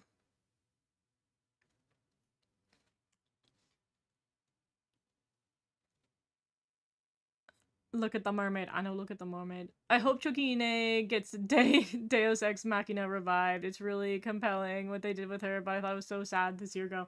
I feel like she's coming back. I'm not really concerned about her being returned. It'll be really weird if they don't bring her back, to be honest. As much as I don't like Laura, her transformation is amazing. It's so good. I don't like Laura's outfit, but her transformation is good. That's fair. Her outfit is definitely an acquired taste. La Mer only does the mermaid transformation once. After this, she always has her legs on. Oh, did she? Girl, how did I forget? I like the mermaid bit. I think they should have kept it, but she's not always in her mermaid form, so it is what it is. I'm indifferent about her. I'm indifferent about La Mer. Her transformation is fascinating, though. It's such a good transformation. The balls represent the colors of the other four. Ah, that makes more sense. That makes more sense. Not the toenails, right? Say what you want about Laura, but she knows she has an aesthetic. She absolutely goes for it. Agreed. Showing her feet. What is this, iCarly? What is this, Nick? What is this, Nickelodeon? Yeah, that mostly the only reason why her feet is there is so that they can showcase the nail polish and be like, kids, not only can you paint your fingernails, but you can paint your toenails and you use the nail polish faster, so you have to purchase more nail polish. Bye, bye, bye, bye, bye, bye, bye. Oh, we don't have Kudidun. I can go over the Kudidun transformation. Kudidun transformation in here. Oh my goodness. I felt more for the wonderful villains than Chokine. I think that's fair. I think they just, again, similar to what they did with Metadon, they, like, waited too long to deal with her, so you got bored. Hey, okay. Cake dear, what's up? Let's go. Hi, welcome in, Winglight. How are you today? I always like the mermaid character has painted nails on her toes. Makeup highlight. Agreed. Specifically because the Little Mermaid reference is this season. I do like all the mermaid references, man. I wish I liked the mermaid season more. And we're here for Kudidun. I love Kudidun. Like, her transformation for being, like, a joke character goes a little too hard. Like, the only downside is that Kudidun doesn't have much to her design, so there's not much to do. But, like, this is kind of animated peak. Why is this, like, better than other characters? Like, this might be the best joke transformation because it's still going. She's not done yet. Like, this is so unapologetic. This is better than Muffadoon's transformation. There's more dedicated to this than Muffadoon, and that feels heinous to say. Like, we don't have a Kuridoon to put on the tier list, but, well, I didn't know that this whole bit afterwards. Was Kuridoon in this? It is. Yeah, there she is. They put too much effort into Kuridoon. If we had Kuridoon, Kuridoon would be in the donut. I'm just gonna say it. I'm gonna say it. There's no reason why it should be that good. The Kuridoon kind of solos. Kuridoon copied Summer. She did, but like they still put in the effort. That's more animation detailing than they did for like all of these guys. She may have copied and pasted, but like she did it well. She cheated, but she cheated better than the people who tried. Kuridoon did not need this much movement and it's good animation, I swear. But Teen Titans Go and the recent seasons of SpongeBob are worse, going even further than feet. It's such a weird thing that Nick does. Welcome to Downtown Town. It's a real PS1 style horror game with great salad. He'll ask humor and intriguing mystery set in a small town haunted by life-size dolls. I do love a spooky town game. Week 3 of Transformation Lips, yeah. We're finally on week 3. Give it up for week 3. We finally got here. And then I think time-wise, I have to double check my time. Yeah, we're doing the bingo next week. Next week we're gonna just be like farewell party to You and Idol, and then celebration for Star Detective, and we'll do our bingo sheets then. Have you heard of the Pretty Series? I have. I have not watched it though. I think that strays a little too close to Idols, and I made my vow that I was like, I either get into Idols or Magical Girls because I will run out of time if I try to do both. The little role in her life preserver is so precious. Exactly. Wait, I don't remember. Did I go over Candies? I don't remember if it's in the list. I'd have to go back through. I'm going off what's in the list of transformations that this person put on. Kuridoon has better animation than Prism. Whoa, we're getting crazy out here. Kuridoon low-key makes me want to watch Tropical Rouge. What a beautiful dog. Goodness. Let's Booty Scooty thing in Teen Titans Go, and the end episode Mooned in SpongeBob as an example. I love that you have the titles for precise episodes that do weird feet things. That's crazy. I'm doing well, Winglight. How are you? Goodbye, Kaito, for the last time. For the last thing to stay. Last thing to say to him is stay away from Uta. Girl, they're gonna do a time skip and he's gonna be with Uta, and I'm gonna be really upset about it. They better not! They better not! Yeah, please no spamming. Please no spamming in chat. I've already had to deal with somebody. No spamming, please. Por favor. I would like to not have to reprimand people in chat. Alright, Oasis. Also realize I haven't been full screening these. I like that they bothered to give her. Did they sell this? I don't own this, by the way. Did they actually sell her? They bothered to make this. Can you get the Cure Oasis? I don't even know what we call them. They're the keys. Girl, I don't have that one. Did they sell this? Oh my god, I forgot how silly her shoes are. Wait, I have to go back. We have to process her shoes for a minute. We have to look at these and we have to shame them. Boo. These shoes are so silly. Like, her transformation's pretty solid. It's surprisingly not as good or long as Kuridoon's. Hers is a solid 16 seconds. How long was Kuridoon's? How long was that video? How long was... Kuridoon has 52 seconds of transformation time. Oasis has 16. Girl, she is not even one, like, she is, or no, I guess she is precisely 1/4-ish of what Kuridoon had. That's crazy. It's a better standalone transformation, but why is it not as good as Kuridoon's? I like her funky hair, though. Her hair makes me happy. She doesn't move much, though. She just kind of spins around. She stands there and spins around. Ugh, My sweet summer angel. I still put her a cookie. I'll put her in the cookie. Let's not talk about the feet and Dirty Dan. Oh my god. Less feet in chat. Let's end this nonsense of Kaito and Uta. My goat Uta never deserved this doom narrative. Agreed. Precure needs to stay away from romance. Almost listen, if they can't do it like they did in Wonderful, I don't want it at all.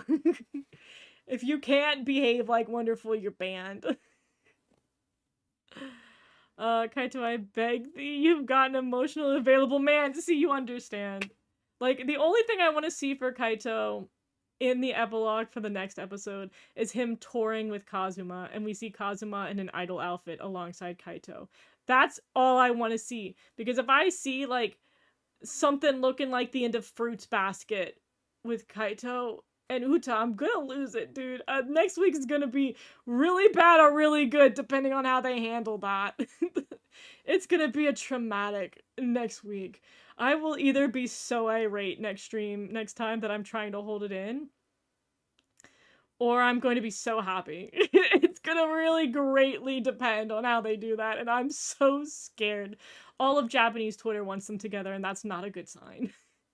Cure Oasis ring is just a recolor of Summer, so I don't know. Okay, so they didn't fully 3D model something new. I could just paint. I could buy an extra Summer ring and repaint it. I hate the Oasis hair. I think her silly hair is silly. I think it's silly, and I think it's funny.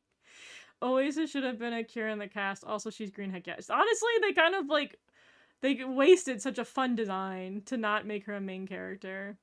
Someone really loves Kuririn. Literally, like, they definitely... The joke about Kuririn being the best character ever is not a joke anymore. I think Cure Oasis has a ring, yeah, but I don't totally remember. I have to look into the merch. I'd have to do a deep dive. Oasis is Princess Serenity or Sailor Cosmos. True. As a Kaito defender for a while, you know that.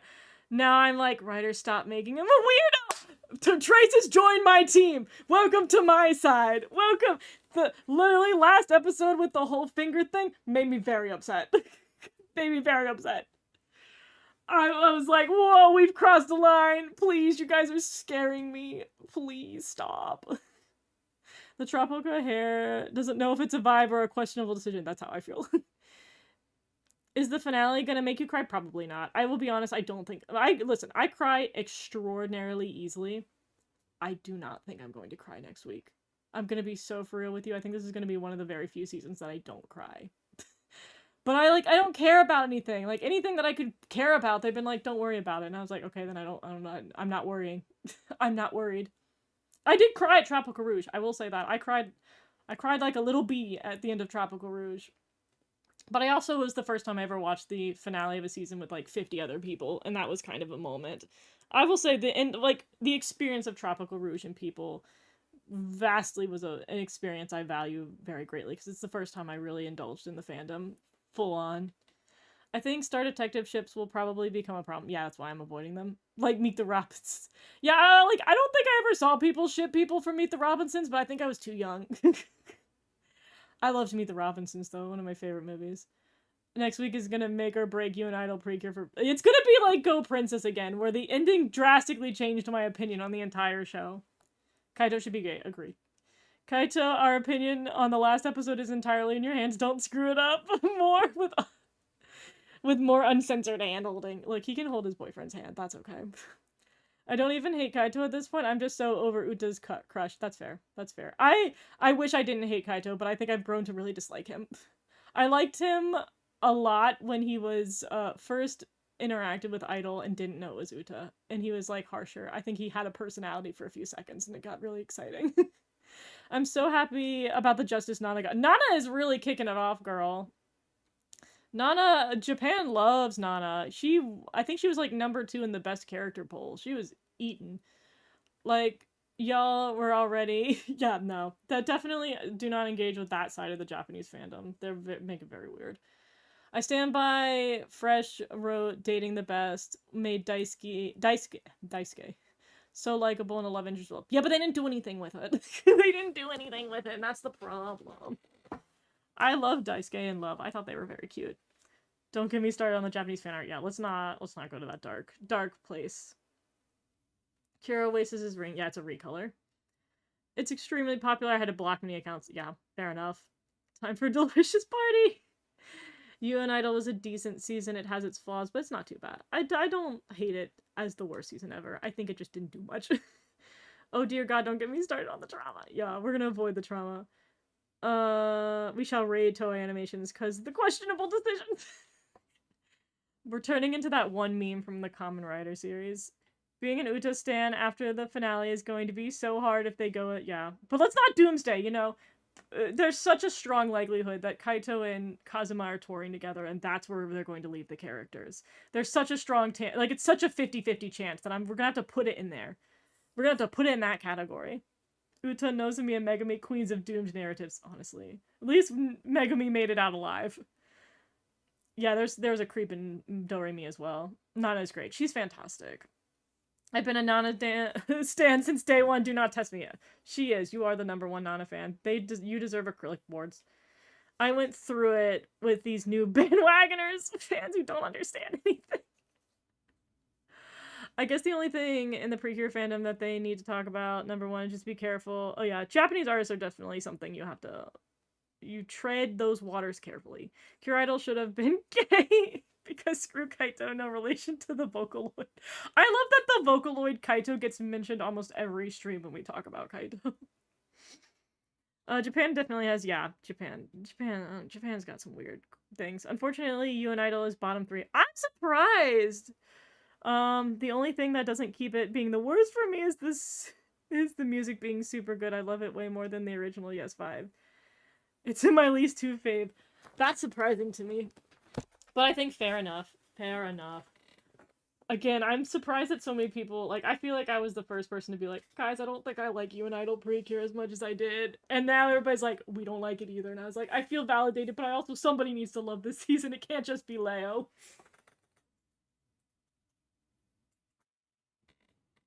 I need more people to love it. I need more people to be a fan. It makes me feel less bad.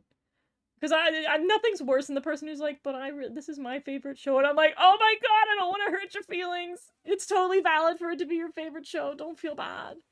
I think Uta and Kaito's moments were okay at first. Agreed, I didn't think it was weird at first. But they seemed really awkward to me. I think I would have liked it better if she looked for help from her friends instead of Kaito. Agreed. I also think they could have just handled it better. I think just Kaito being randomly obsessed with Uta and interacting just led to a bad foundation for their dynamic either way, whether it's romantic or it's plutonic. He just was like, I only care about Uta, and I'm gonna keep showing up and talking to Uta. And I was like, why, though? Why? Put a backstory on it or something. Why is he so obsessed? It's weird. It's weird without having a reason. I only follow cute Yui and Takumi and Iraha Satoru artists. Aww. I just want another team of lesbians like Kira stop the nonsensical room. I think next season will just be like only friends season, which will be good. We'll need a break. Oh my God, I'm so glad Idol's power-up didn't work. Agreed! You and Idol had potential and it went down after the date episode. That's honestly same.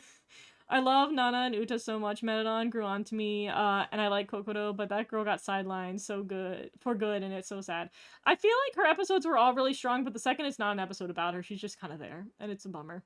I wanted Kaito to be Uta's idol sensei. Yeah, I think they could have done that. I genuinely think that's the direction I wish they went in more. They leaned more into the mentorship and a lot less into the, like, oh my God, do we have feelings for him? Does he have feelings for me? Puridun is my least favorite of the Cures because her writing feels so, yeah.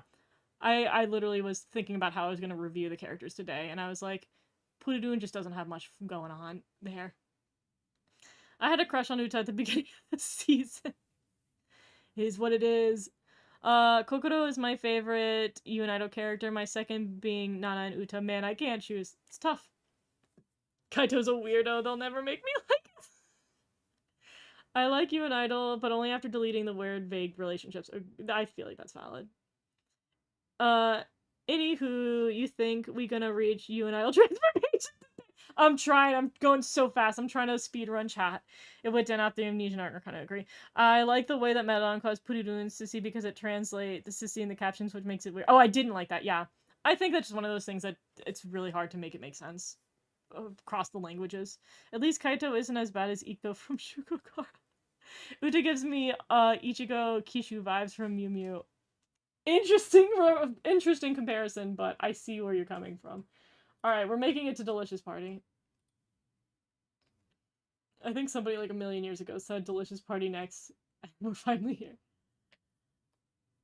I will say the again, similar to Healing Good, I don't know how I feel about the fairies being a part of the transformation, because they turn into these bags, which is better than the healing stick, but it's still kind of weird.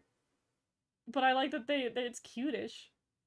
I also I love that her outfit, by the way, is kind of got like a kimono yukata vibe. I really like that because she's the more Japanese food related one.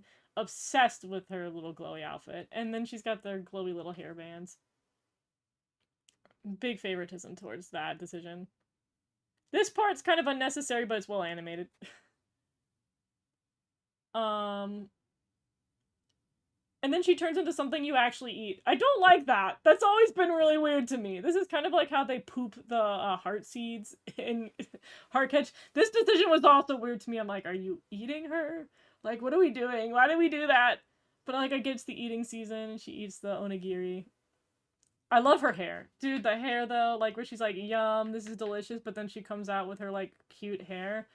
Obsessed with this. Every fiber of this. Oh yeah, this other season. This is a season that they really leaned into the dark backgrounds, which I think was the best decision they ever made because it makes this look way better when you're on a dark background. I think the dark backgrounds and the way they handle the backgrounds is one of my favorites. I like that Kome came back and wasn't eaten. That's good. They have all the like animation I want for each of the pieces coming on. I think it's super dynamic. There's a lot of poses. The camera's going all around. It's pretty good. The hugs are cute.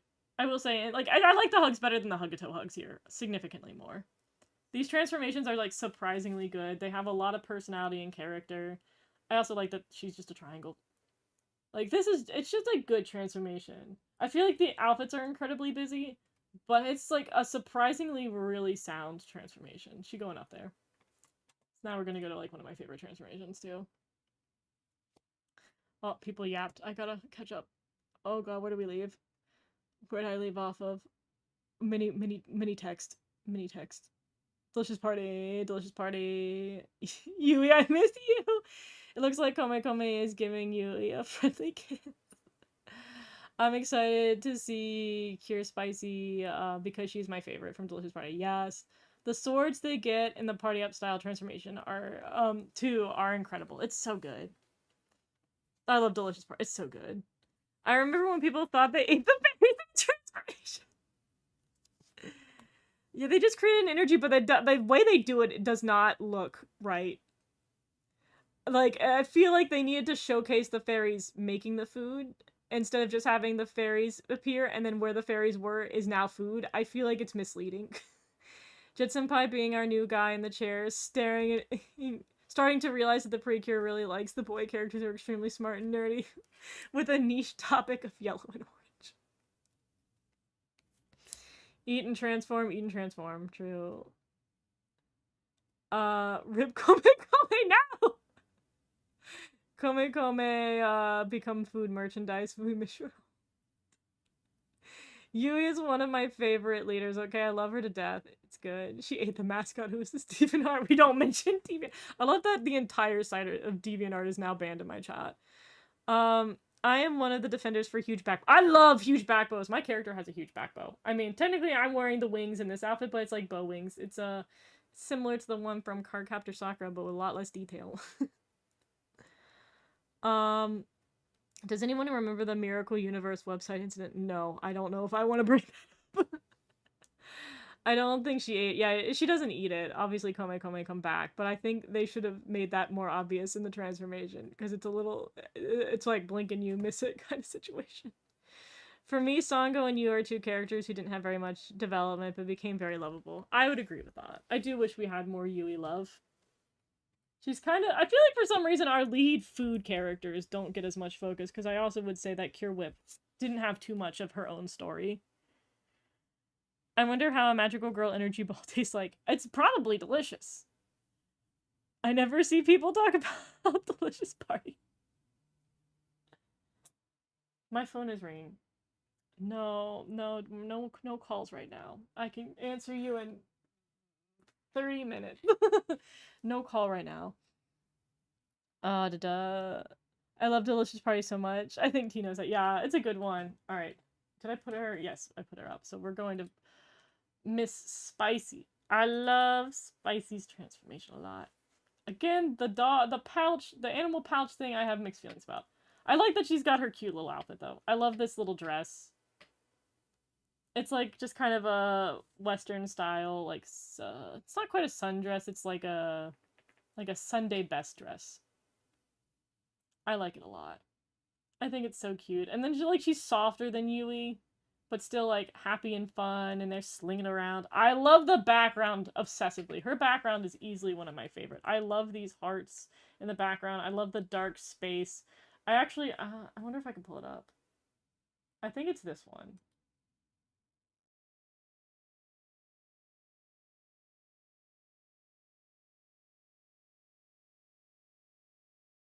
I don't have my mic set up in that one, but for after Delicious Party, I made that background for an awards. I did do a couple of award announcements for different content creators, so I made that background. I don't think I have my mic set up in that channel though, so you can't hear me yap. I've been silenced. But I love this background with every fiber of my being. For how much she sees me gush about her on timeline. Of course, of course. Precious outfit so cute. Agreed. Oh god. Oh my god, we're skipping that. Probably tasted like onigiri. True. Spicy is one of my favorite blue cures. I adore her so much. Delicious Party artist needs to come back for another season. They just did such a good job with the transformations. Like, I think, because I know they do different artists for like the background versus the lead, like the key animator and stuff. But I think the team that worked on this really, they locked in. Spicy would have been good. Green wasabi spice. That's not a bad idea. That would have been cute. I kind of wish she was just a donut, but we've had a cured donut in the series. She has her donut hair. And she likes bread. I feel like donut would have been great for her, but we already had a cured donut. I love her little fork and spoon earrings. All of it's so great. I love like the sharp movements. I love the way she twirls around. The animation's just really solid. The big bow's fun. Like, all of this has really good pops, really good fluid animation. The motion's just very strong. Constant movement. And this is one of the seasons where they don't rely too much on, like, heavy line art. This sequence is by somebody who does the bigger line art, but the one before it didn't. Most of her transformation line art is weighted the same. Here, there's basic line art. But then, like, this sequence, we move into the sharper line art. And I just love it. But it's also one of those things where you can tell multiple people worked on this. Like, again, I think this team really locked in. I think her pose is dumb, though. I'm gonna be a real hater for a second on the pose. I think that's a silly pose. But otherwise, I think she has a very strong transformation. I really, really like it. I think Delicious Party's transformations are underrated. We don't talk about them enough. I think it's one of the ones where it just really, again, every aspect of the transformation, I think the team really locked in. Spicy is the best character and has the best transformation. I loved her character development with every fiber of my being. Why is it that we mentioned food, now you're making him weird? Listen, I haven't eaten yet. I'm also starving. That's why I need to yap less and transformation more. The designs of Delicious Party, oh my god, it's so good. It's really good. Again, the color swaps for Yum Yum because bread is yellow. That would also make sense. I hate when people say, why is she called Spicy? She's blue. Is it character arc reference? Not little. I'm gonna say it. I'm definitely one of the people who loves making a joke about how Spicy's blue. I'm like, it's dumb. I'm so sorry. As the #1 defender of backbows, I approve. Except Yum Yum. Oh. Onigiri rice ball, spicy chicken sandwich. Ooh, that might make more sense if it's a spicy chicken one. Now I want to get... Dude, it's Sunday. No Chick-fil-A for me. I think hate is a way too hard of a word. Nah, you know, we like hyperbole in chat. We're a little hyperbolicious. It is what it is. I'm judging you harshly for when we get to you know what tea. Okay. Okay. What would a donut sandwich tastes like. They have some of those. There's a place that I went to that I was in college. We had a burger joint where they would do hamburgers and the bun would be a donut, like be a Krispy Kreme donut instead of a regular bun. I never tried it. I was too scared. I was a coward. I don't like sweet and salty together very much. I am not a like salted caramel kind of person. I want English Doremi to come to Netflix Peacock. I need that. That'd be easy. I can finally finish watching that series. I'm so sad Kira Salad isn't real. That's another good one. I think blue would have been fine with like a lot of green and red highlights to be like a salad. Alright. Yum yum. Yum yum because I'm starving. And I don't know how many we have left. I'm so slow. But that's also because you guys have been so active in chat. We've been having so much fun today. That is what it is. I do like that she's got the Chinese, it's not quite a Shungsum, but it's got that particular neckline that I probably should learn the name for. I also think that hers is really tricky because they had the very bold decision to make, her, like, signature thingy that has a name that I don't remember, lines. And I think they did such a good job with it. Like, this transition here with the lines, I think it's really smart. I think the colors are kind of a choice. Like, I don't know why we got blue and purple in here. I guess it's just, like, the rest of the team. Green's in here, though. But I love that they do the whole line thing with the noodle. I think that was brilliant. I think her theming is probably the best out of all of them, because I think her being Chinese and having the noodles, or, like, having the Chinese theming to it because they have the ramen shop, I think is significantly more well organized. And again, the red background and the way they handle it, and they have, like, I'm like, it's like that S. I love it. Her bowl of noodles is really cute. I think she's got her, like, puffy little personality in here, because she has, like, much tinier movements in her, whereas the other girls have, like, really big sweeping motions. She's got, like, really tiny, like, boop, boop, boop, boop motion, which I feel like fits her personality better. And she's not too obsessively energetic. She's just kind of nice, but, like, has more energy than the others. Like, we have these little wiggles in here that are very cute. I feel like it did a really good job at showcasing her personality, but also differentiated her from other yellows, because she's not so soft that she's Cure Custard, but she's not so intense that she's Cure Sparkle, you know? Like, they struck a really good balance. And again, I think this season blew it out of the park when it came to a lot of these transformations and designs and consistency. I think they got a little too much going on with some of the outfits, but I still think it's just such a solid one. Also, her final pose makes more sense because it's like she's holding... It's like the pose you do when you're holding multiple bowls of ramen. I think it's really good. I'm sticking her up there. Sticking her right up there. Putting all of Delicious Party up there because they are strong. Alright, catching up. Alright, I'm gonna, again, apologies if I'm blazing through chat, but know that it's just because I am trying to make sure we end stream at some point today. I can't stand sweet and salty. At the same time, it throws me off too much. Agreed. I don't like sea salt chocolate. I hate it. I hate it, personally. Little kids are making Ojamaja Doremi whistles and horns. That's cute. You know, like the Thomas and Friends whistles and horns video? That sounds vaguely familiar. Love Ron, I don't think she stands out among the yellows, but she's so much fun. I think she, like, unfortunately, because there's so many loud yellows, they had to do this thing where they balanced her between being, like, too soft and cutesy and too loud and intense. Like, she's not on the super cutesy spectrum that you have, like, Custard and Smile on, but at the same time, she's not as boisterously loud as somebody like, yeah, Sparkle and stuff. She's like this middle ground, and I think that sometimes you just have to have the middle ground character because you can't have all of them be the exact same person. And I think she already fights with having too much similarity to Sparkle as is because they just aired so close together. Alright, Delicious Party is like my top transformation in terms of animation. It just goes so hard. We're gonna go hungry tonight. Why is the deli cast the only ones eating? Kyuyum is such a cute character. Agreed. Yum Yum's transformation is so good. Agreed. The two fairy gave her a kiss. I don't often meet fans of Yum Yum. Maybe that's why I think she's underrated. That just be how it is. Sometimes in a sea of many fans, it's hard to find the ones who like the characters you do. We're gonna go hungry tonight. Why is Delicious Party cast the only one eating? Agreed. For multiple reasons, I don't like the Delicious Party cure, but I will say that this is one of the most beautifully designed Precure I've seen. Agreed. My time. I know we're getting to finale, guys. Finale is my least favorite character design in all of Precure because of all the other girls are based on certain culture or food, and Finale is just another parfait furnace. Yeah, it's tricky because technically she's supposed to be Italian. It's supposed to be like Italian dessert, like a final dessert, but they didn't lean into it enough. I'm sorry, I don't know why, but the bow animation makes me cringe for some reason. Maybe it's a little too slow. That's fair. Again, you're totally free to have your own personal opinion on that, and I think it's valid. It's not for everyone.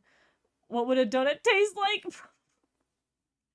Not the donut slander. Now to watch Delicious Party again. Also, pick a color for Yum Yum. She could be a rainbow with so many accents. I know. I think, again, there's just too much going on. I like that she's a neurodivergent. I love our neurodivergent characters. That's why I really like Sparkle, because she is like the most relatable ADHD character for me.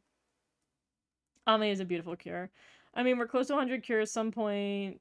Some of them don't stand out is normal at this point. Yeah. I think that's like, again, the more Precure goes on, the more it is a war for the creators to differentiate from previous seasons. But I think that's also why they hire new people or like swap out the writers every season so that they keep the opinion, like ideas and stuff fresh. I'm Alright, I'm gonna go ahead and do this and I'll catch up on chat in a second. I do love her little silly odd animation device where it's like a cookie. It's like a fruit covered cookie. I like that she has a different dress than everybody. She's got more of this, like, I guess it's kind of Italian with the neckline.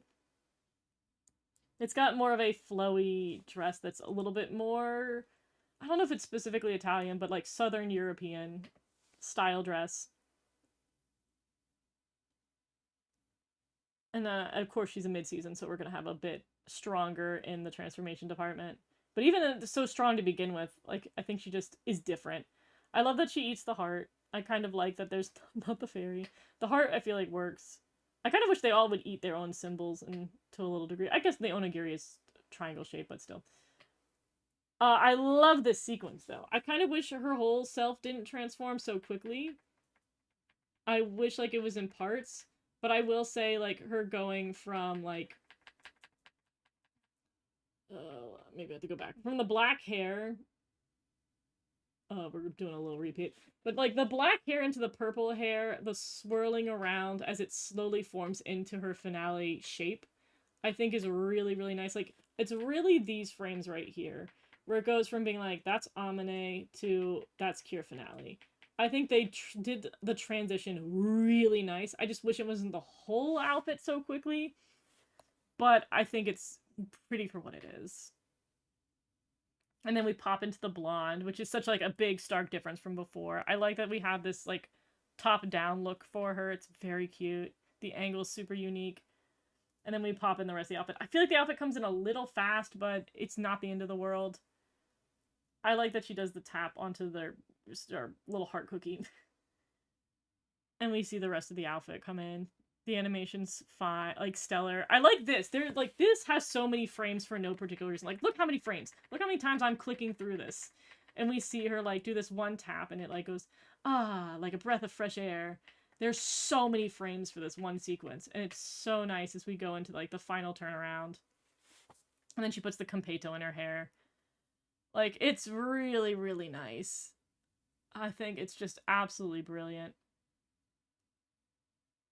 I think it does lose some of the flair that the other transformations have, but it's still really strong. I think it's just one of those ones where, like, all the transformations this season were good. It's just that the mid-season is different. Because we have to, you know, sell that merchandise, yo! So we'll put her up there. I think Finale is a really good transformation. Oh my god, now I gotta play catch up in chat. I'm coming, guys. I'm coming. We'll find you. Amane is a beautiful Precure. Agree. Yui is a cute rice ball. Elegant bread. The noodles are boiling, but I have to eat. That's how you eat the noodles in Japan. You gotta slurp. You gotta let them know it's good. IDK, what makes Precure villains to Precure so pretty. There's something so nice about the villains to Cures that just a little step above. Finale should have been red because pasta can be red. Ooh, that would have been fun. Now that would have been. I honestly think a lot of us thought she was going to be red. Do you think your spicy should have been red? Yes. I definitely think spicy. If somebody named spicy, like, I don't know if specifically her design would look good in red at this point. I feel like it's not curated to be a good red cure. But I do think a cure named Cure Spicy should have been red. Like, I remember asking my friends in Japan, I was like, so do you guys have, like, an association with spiciness in the color blue? And they're like, no. We don't know what they were doing with that. My hot take is Finale has a beautiful design. I think it's a nice design. Amane is definitely a very good design. What would happen if you ate an actual heart? We're not doing that here. Maybe cooties? No cooties! It doesn't entirely help that Delicious Party was the last season. Have your cheers. Amane was the first mid-season I watched. I remember seeing the transformation and being gagged. Oh, God! I wonder if the girl in the purple dress and a purple background with a purple design and you hair as her accent color, I wonder. Yeah, for our gold cure. A strawberry parfait. I remember going like, oh my god, I love Finale's transformation when she first appeared. It's a good one. Spicy should have been green wasabi. Finale could have been red for pasta sauce. I think we're kind of cooking with that. Those are some good ideas. I want some fan designs pronto. Hero time. We're almost there. We're almost there. Cure Finale is so pretty. Wait, Hirogaru is next. It is. My children, I miss them. I know, I love it. We're so close to Prism. We're almost there. We don't have... We still have 2 lines to go. I might have to take a snack break at some point. I might have to get some popcorn and eat my popcorn. Oh, wait, we got Black Pepper. How could I forget? I forgot that he has some... Well, you know, that was a transformation. Thank God he's not on the list. He sure transformed. Look at him go. What? So much happened in that transformation. It's a blink and you miss it moment. Oh, my boy, my boy. Anyways, Kyrsora. I love the Hirogaru Sky transformation. So you see that we have the lighter blue background at the beginning of it, and then we have like the cute little, I don't even know what to describe their outfits in this. It's like kind of summer dress, but also a little bit of a potato sack. But it's still kind of cute. But yeah, we have the light background to start with. That's important for now. And then we have them use the thing that's somewhere between a microfoam and a light stick. Which is cute. I like that they say their names and the names show up inside the toy. I do think that's... I think it's the last time we had a well-designed toy. Now! Wait, don't go back, go back. The sphere. Once again, we are returning to our roots and having really uniquely shaped backgrounds. It's not just we're on the back of something. They like full unapologetically go into the sphere. That I love. I love this like random disco ball sphere that they're in. And then they have like all these 3D shapes coming around. For her, she's got like specifically like all these shiny like diamonds and hearts and then whatever the heck this thing's supposed to be. Some kind of triangle. It's so good. I have to really tear this one apart. Or I'm not tear it apart, but like really go piece by piece because it's such a good transformation. The hair is so nice. I like that she whirls around. I like the hop. The hop step jump. For any Shugo Kara fans. You know. I love this. I love that the transformation is just so long as they go through each piece. Because now she does like the hair piece. And this shot's super cute. It's really adorable. And she's spinning around. The camera angles are going crazy. I love the like earrings. I don't know why all the seasons have earrings, but for some reason the earrings and the earpieces are really cool, especially when we get to Majesty. It's such a good one. I like her hopping around. This part, though. This part. Where her dress is turned into this, where it's more of the shape of her actual thing. Because, like, you can see the transition. Like, you see it go from being, what would you even call that? You know, just sleeveless dress to, like, it's sliding down into having her little arm puffs to the neckline sliding up as it becomes her dress. This, like, such smooth transformation. And then, like, the effect that they do on the dress, this is very similar to me to how cool the effect was for Cure La Mer. It's so pretty. I do wish it was less spacey and more skyy, but at the same time, it's so pretty. It's got pretty privilege, and I forgive it because this sequence is so beautiful as it pops into the dress. Like, oh, it's so good. I love tights. I don't know why, but every time they animate the tights on, they're very creative, and I love all the tights in Precure in general. Oh, it's so nice. I love the gloves. I love her little fingerless, like, angsty, fighty gloves that she claps on. It's so good. And then she just does, like, this unnecessarily twirl for the cape. They do so much for this cape. She gets a whole sequence to it, like, she's still going. And then I love that they do the wink. The wink is so pleasing. And the music, I can't play the music, but it goes like, da da da da, like it restarts right after the wink. And then they have, like, the part. This is peak. This right here is peak. And I feel bad for Prism for them not having this correct when they first aired the show, but I think it's been fixed in the DVD versions and the Blu-ray version. But, like, each part of the outfit coming up on these, like, strips, and then all of them being animated with some motion is so good. And it's all got this blue filter on it to match her color. And I love that this was brilliantly done, because I knew once we had 5 members of the team, and I knew we were going to have 5 members of the team because of this, they were going to stick each character in each of these slots when they did the group transformation, which I think was brilliant. And then the blue fades away, so it's normal colored. And then we have her do this whole sequence where she keeps her hands, like, constantly in this wing shape, which I really like. And then we have her, and then her final pose, and it's, I just, and the feathers everywhere. God, I wish I reviewed this season on the channel. Like, I'm so sad that I started after Hodogaru Sky. I should have dug deep and done it first. No, don't skip the prison.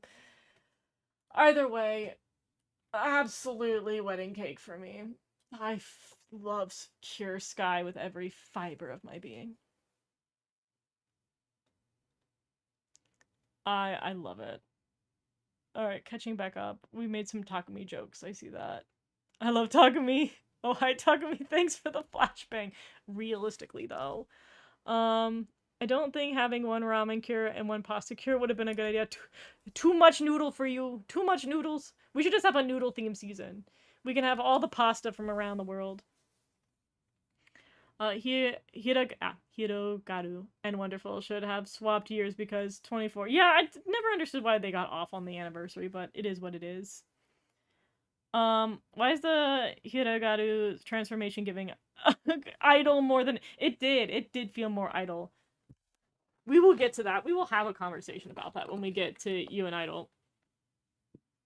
Hirogaru changed my brain chemistry. Agreed. The galaxy background on a stage, that's reminding me of Hatsune. It's very Hatsune Miku. I think the first Precure was announced in 2003. Yeah.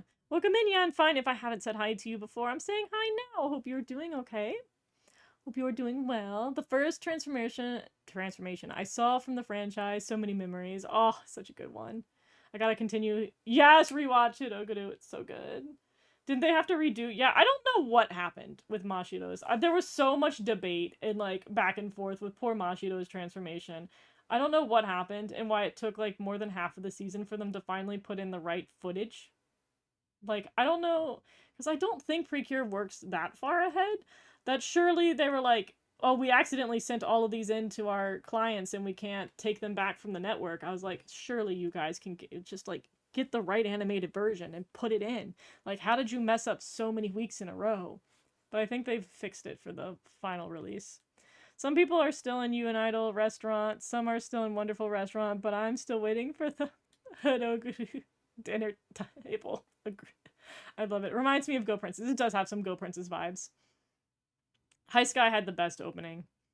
Let's see. Sky's transformation is so good. Agreed. Let's have fluid transformations and not tell Prism. So rude.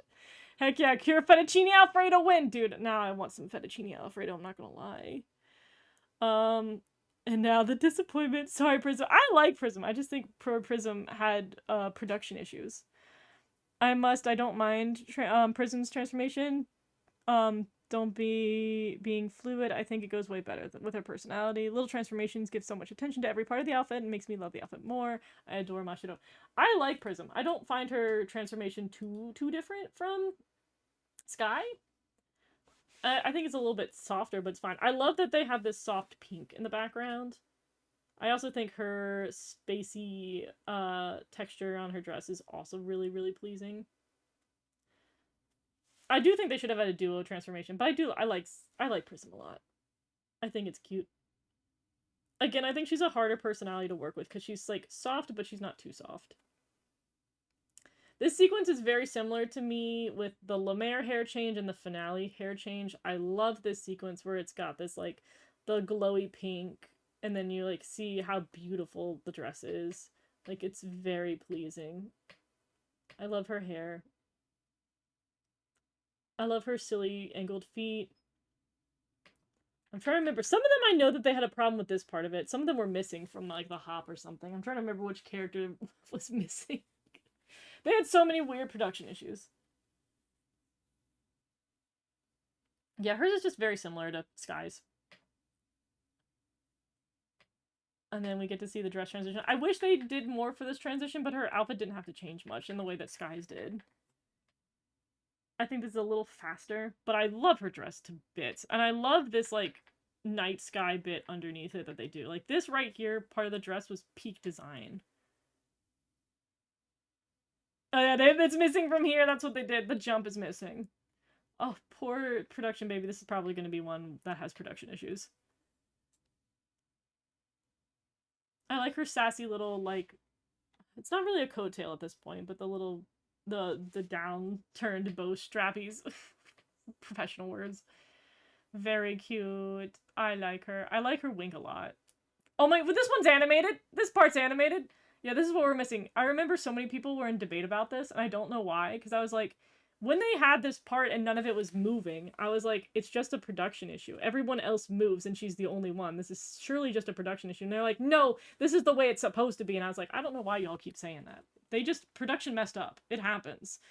They'll trust me. Precure production, when you watch things live, has messed up 1,000 times. They get colors wrong. They forget objects. It happens. Like, it's the struggle of being a low-paid animator in Japan.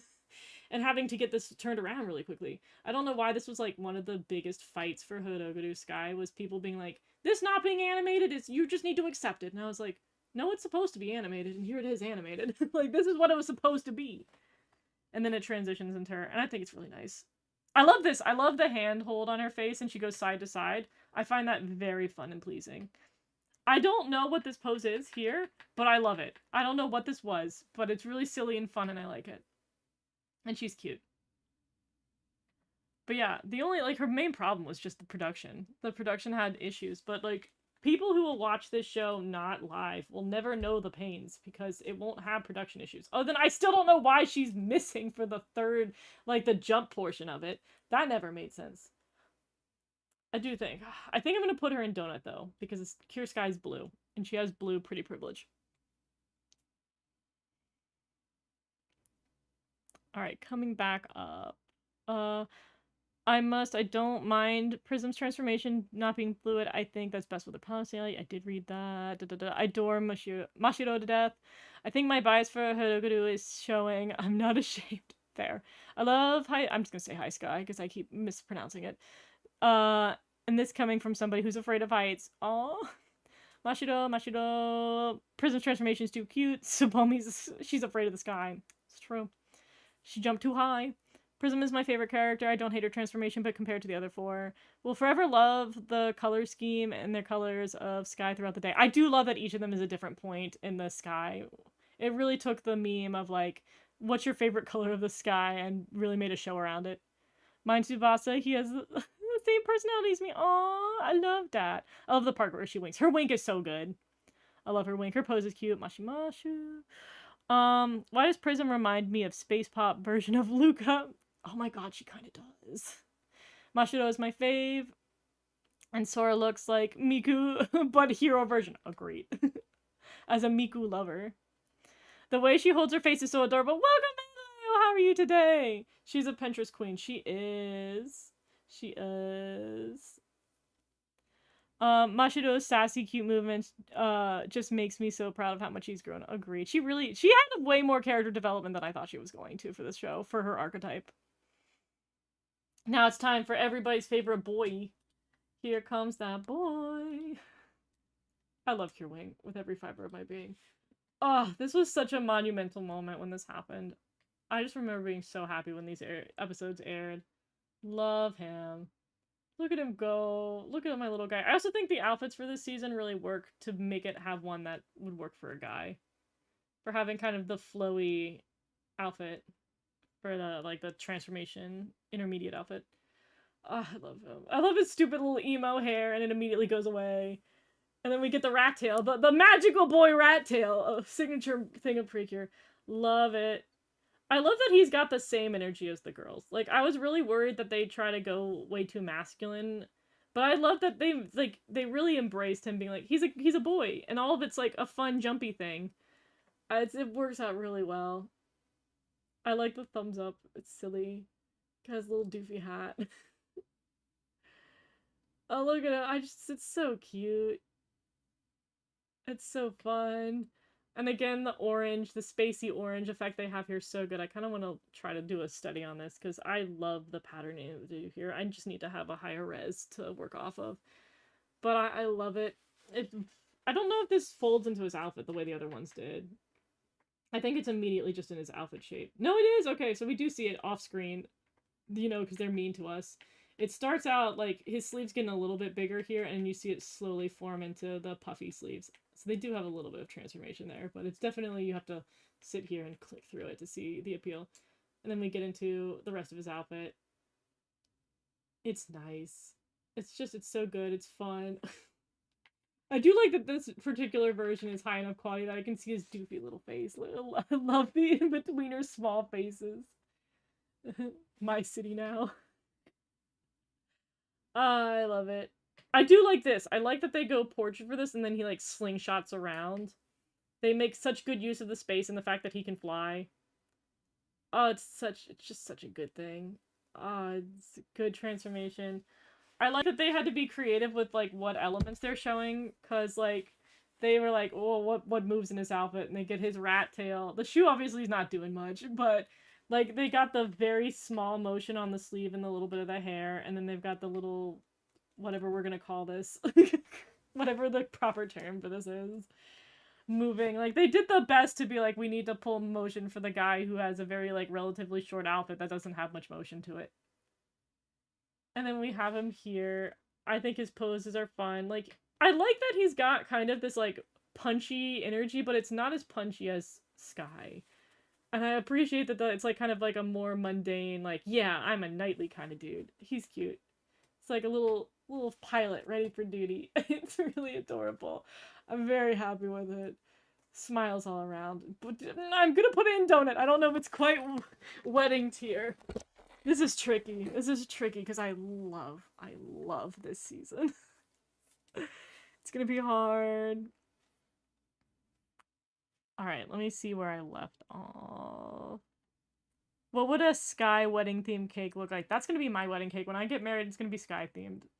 Get ready, whoever I'm marrying. Get ready for it. Tsubasa, my boy, he's so great. Cure Wing is my favorite child. I'm sorry, Sora. I'm sorry, Mashima. He's so adorable. We need more boy cures. Agreed. The hair lift. So good. What if Jed is the 5th cure? I'm saying he has to be. Like, come on. He's already in the merch. Just let Jed be a cure. It's Yuki Kaji. Come on. You're paying him the money. He might as well be the boy. When I first saw Wing, I thought he was a girl. I think all of us. I genuinely thought he was a tomboy. I thought he was like, was it Ren from Love Live? I was like, oh, we got like a tomboy character. And then he was announced to be a real boy. And I was like, ah! I was so happy back then. Oh, nothing will ever bring back the unmitigated hype for Hodogodu Sky. Like, I don't think I've been as excited as I was for Hodogodu Sky and then consistently kept that hype. No one can make me hate his hair. He is just emo. Leave him alone. Same with Itsuki. I love Itsuki. I like the hat, but what is it for? We don't ask questions with Precure outfits. They just be doing their own thing. This transformation's everything. Agreed. Seeing Tsubasa's eyes every single time is transformed is so cute. I know. It's a little hat for the bird. For a burb. Cure Wing is the first male cure and the main team was awesome. It was such a good time. It's Wing. Yeah. Cure Wing. Because he flies and he has wings and he's a bird. I love the orange in Precure so much. It's such a whimsical, bright color. It's insane they don't use it more. Agreed. Underrated color usage. They got it right with Cure Wing. They don't take away the girly pop vibes because he's a boy. I know. It's so nice. The balance was well struck for our first one. Child is so happy. Let him soar and give him cookies. The fifth panel of Hidogaru Sky's transformation was such a good... Right? It's so good. We were hyping that up a minute ago. It's one of my favorite. I love the impose. I love his little, like, pilot impose. It's so cute. He is wedding cake in my heart. We know. Ben, you are his #1 fan. Lord Drop, Cure Wing is the reason why I love Precure. I love that! That's so sweet! What if Cure Prism had a catchphrase? I believe she has a catchphrase. I don't know what it is off the top of my head. Tsubasa, always having having a part in my heart for changing my life. He was such a game changer. Soro and Machido changed me from my bad life. Changed from or to. We need to get the context on the sentence. The day Tsubasa debuted was historical. Agreed. Oh my god, I was with such a big group of fans when that was happening. It was so much fun. That's one of those things where you say you had to be there for. It was. The Hyogaru era was so iconic since the announcement. It was so good. And the first time we saw an adult... I know, when they had the press conference, and I don't remember which guy it was, where he was sitting there with his mic, and he's like, so we're making the historic decision to have an adult and a boy. And I was like, oh! Not just one present, but 2 presents!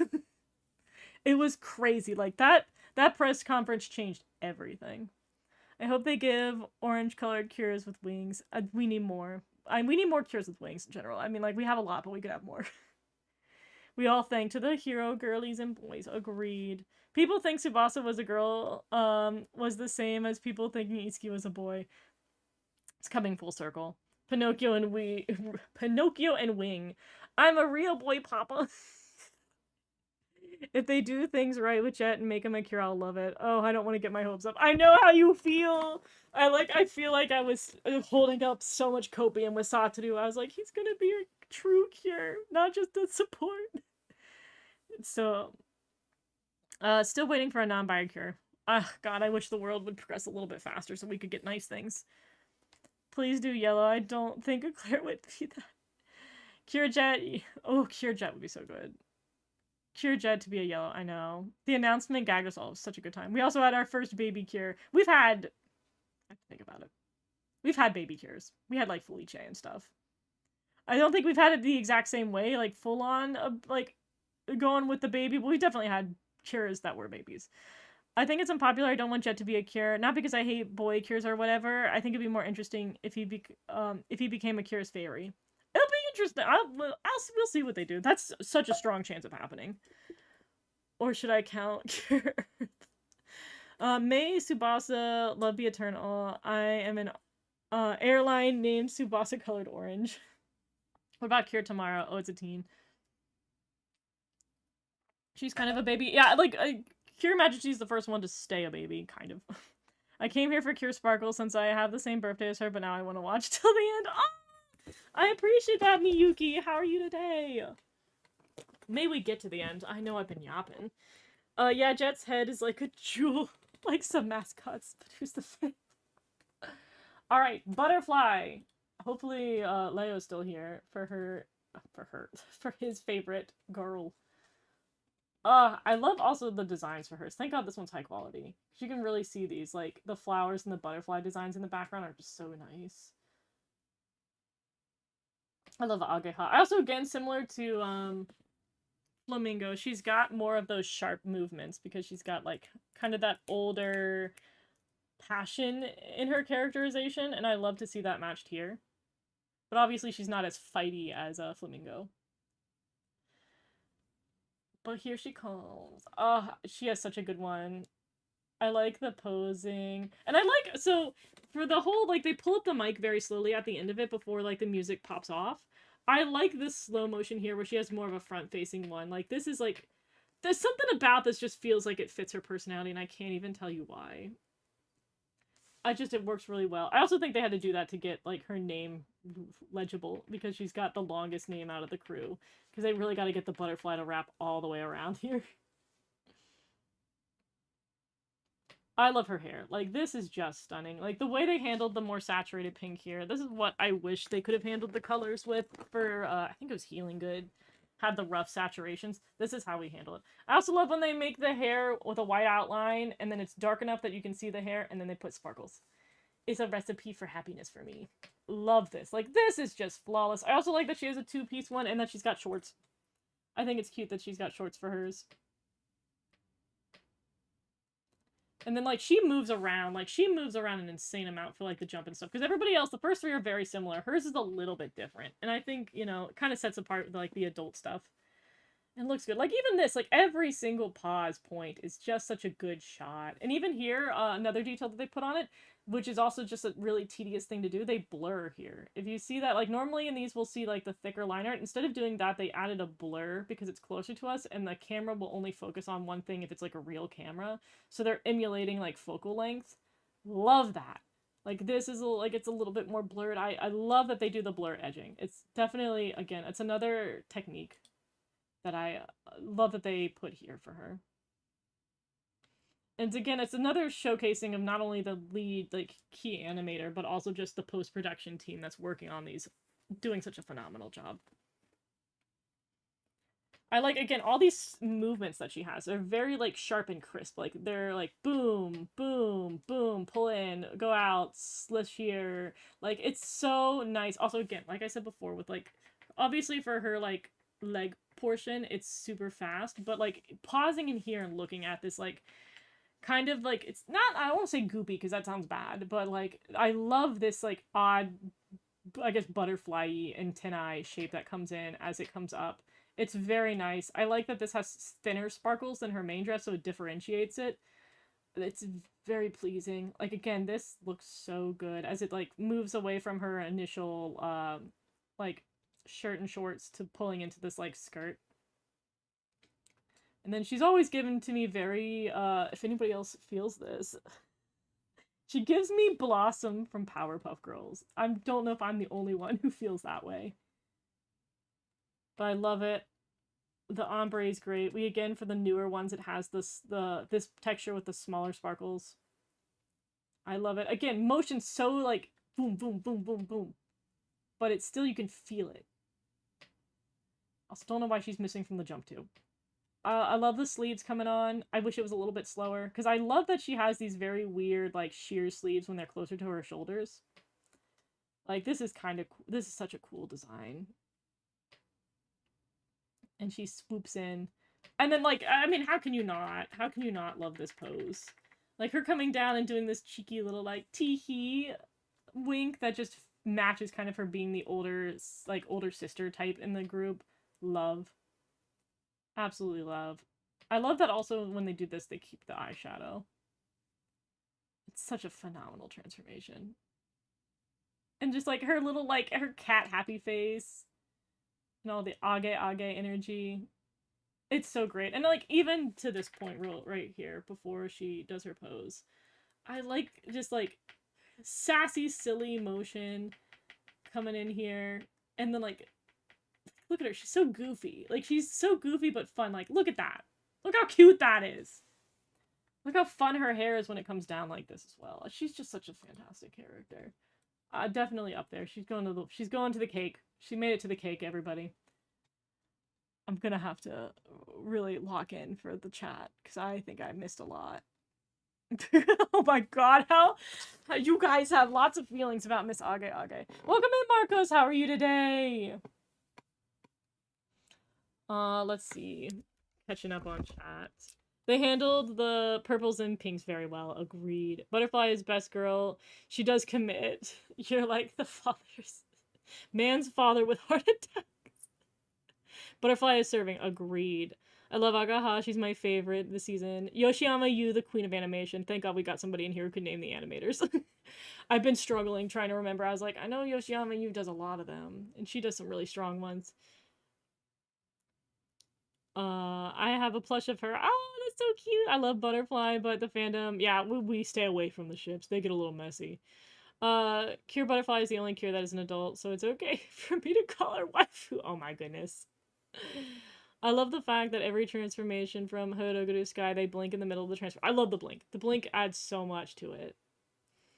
Leo came just in time for the Butterfly one. I know, truly, we summoned him.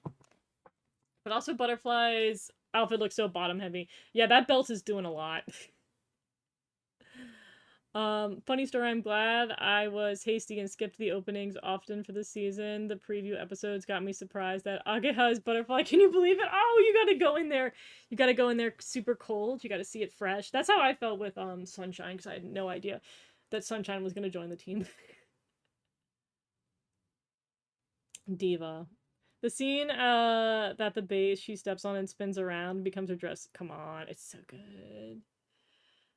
Butterfly is probably the most gorgeous cure. Her face card is insane. Her face card goes so hard. For some reason, Ageha's transformation reminds me of... She's got some Itsuki energy in there. Also, did you guys know her transformation was inspired by a singer called Minako Honda, and her performance is of a song called 1986 Nin no Marilyn. We gotta have Leia with all the stacked facts over here. Let's go. That's actually really cool. I'll have to look that up afterwards. She's a Pinterest queen. She's so beautiful and cute. Kier, Butterfly, my beloved. Powerpuff Girls mentioned. Yeah, like the pink. I think it's really the tones of pink and then the darker pink. For some reason, it always gave me such like Blossom vibes. I don't know why. Lots of her poses lots of the poses she makes are straight from Minako's performance. Oh, that's so cute. I remember the Powerpuff Girls. Let's go. Powerpuff Girl era. She skips Scoop from Bob the Builder, even though Scoop isn't a magical boy. Could be, though. Scoop is a digger, I think. God, that makes sense, because scooping up the dirt. Wait, that's so hype. The wink the wink from her gives Lucy vibes from Fairy Tale. You're so right. Agaha is so caring and positive, happy and hopeful. Wedding cake tier, butterfly, best cure, fight me. Ageha kisses. Yeah, she deserves the cake tier. She's the strongest nursery teacher for a reason. Agreed. Ageha is the adult I strive to be. Right? Very inspirational. Alright. Majesty. Oop. I hope Trace comes back. We're getting close to Miss Noble. Alright, I'm gonna pretend that I don't hate the baby segment for the sake of this. I like that she has smaller sparkles. I like that she immediately turns into a teenager and we fix that. And they use the same strategy that they did for finale with her whole body, like, sparkling. And then we put her in the same sort of fit as everybody else. I do like that she has the bigger, poofier skirt because she's gonna have a poofier dress. And she gets the pin. Obviously, because it's a mid-season, they're going to have, like, a little bit sharper, a little bit better animation just because, again, we're trying to sell product. I like how much motion we have here. Like, it's non-stop Majesty time. She has, like, a surprisingly good and sassy one, because I feel like, again, talking about how hard it is to come up with personality for characters, she surprisingly has decent personality in this transformation. I also love the pull down and the wink here. Always thought that was really cute. Like, it starts off very elegant for her, like, princessy goddess form, so I think that was a good direction to start it off with initially. Lots of spins.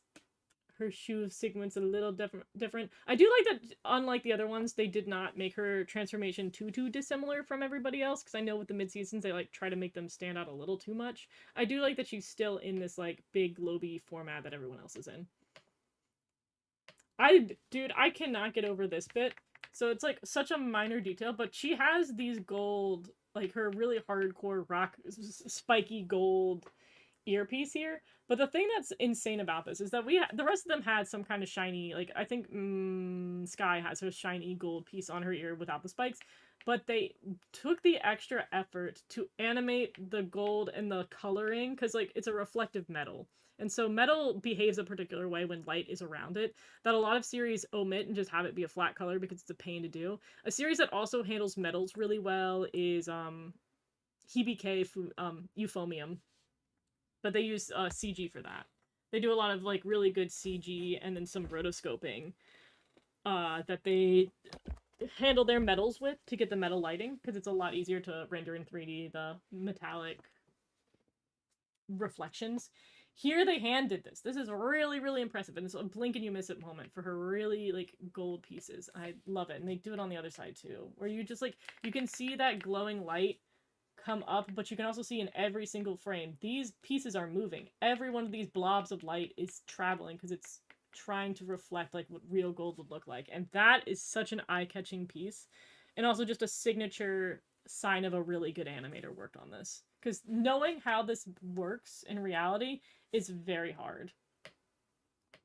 It like understanding metal lighting, especially stuff like golds and silvers and really hardcore metals. It's hard. It's really hard to understand how light works. You have to really study it. And I think they knocked it out of the park here. I like that the like stuff comes in very a la Sailor Moon with the ribbons for her dress. I like that the tights, when they come up, they have this the way Butterfly had her butterfly antennae pattern. I like that these are stars. I kind of wish that the tights themselves ended like this. There's a weird tangent to go on real quick. I'm gonna pull it up. There's a new trend with tights to do that for like anime figures and stuff. Let me see. Rosary Miku figure. So I have this Miku figure. And one of the best details and such a good sculpt for this design, which I'm trying to pull up a close enough image of it, which we're just going to have to bear with me here. For this particular figure, one of the things that they did where the original design had this, and it's, you know, you can draw whatever you want. They had to make this star shape in the tights right here. And then they actually like carved it into the figure. Like you can run your hand across it and you can feel the bump of where it turns into the star tights. This detail is insane. I love it. I love this so much. And I kind of wish that her tights stayed that way. I know that's a random tangent, but like, this is really cool. I like that it comes up like this. And we see it kind of continue up the dress until it turns into just like the normal dress. I love it a lot. And then we get the fun sleeves come in. And then again, the gold here, this is one of the, we already know how I feel about Toei Yellow. But I don't mind the gold highlights here for like it being stars, and she's kind of like closer to like a night sky. Because she's the star girl. But you see here now, like after we've done our gold earlier in the segment, you can see that they do it flat here. Things are just like a flat yellow. We no longer have those intense reflections. The earrings peek out here and they're just a flat yellow. But it is what it is. I do like though they've once again moved in. If you check the sides, they add the blur back for some of the sequence.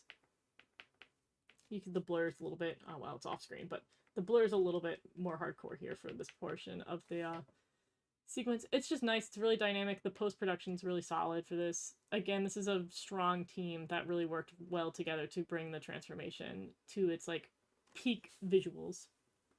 I also like that she comes in here with her royal dress like held. I thought that was really cute. Like, I still think it's really hard to like have a strong hold on her personality, but for some reason I feel like the little details that they did here showcase it. I also feel like the really like kind of edgy earrings that she has, or the earpieces, kind of go with the baby thing in a very weird way where babies are kind of whiny. Like, she's not perfect princess. I don't know if I want to put it in wedding cake. It's hard. I'm like stuck between wedding cake and donut. I think I'm gonna put in donut for now, but like super, super good. Alright, I'm gonna catch up with chat and then I'm gonna do a bathroom break before we go into well, I should do Cure Noble before we do our last line of cures. Do we have a Cure Noble transformation? We do. Alright, I'll do Cure Noble real quick. Then I'll catch up on chat, then I'm gonna do bathroom break. Cure Noble's pretty simple for the most part. Another one where like they do it pretty quickly. But to be fair, she's not 16 seconds long. I love the twin drills to bits. I like the feathers that come out. It's a good, strong transformation. I think it's really pretty. It's unfortunately fast, but it is what it is. There's so many elements that are very similar to Majesty's because they're kind of the same person a little bit. I think it's solid. I think for the basic one, I'm going to probably put it above Oasis, so it's going to be in Brownie. Okay, catching up on chat. We're gonna speed run chat and then I'm gonna go bathroom. I love so much the first episode when Ageha appears and Sky honestly gets the best of her and exposes her secret by accident. Ageha is no fool, but I'm glad in the end of the episode she learns. Aw. Baby Majesty. Majesty is really pretty.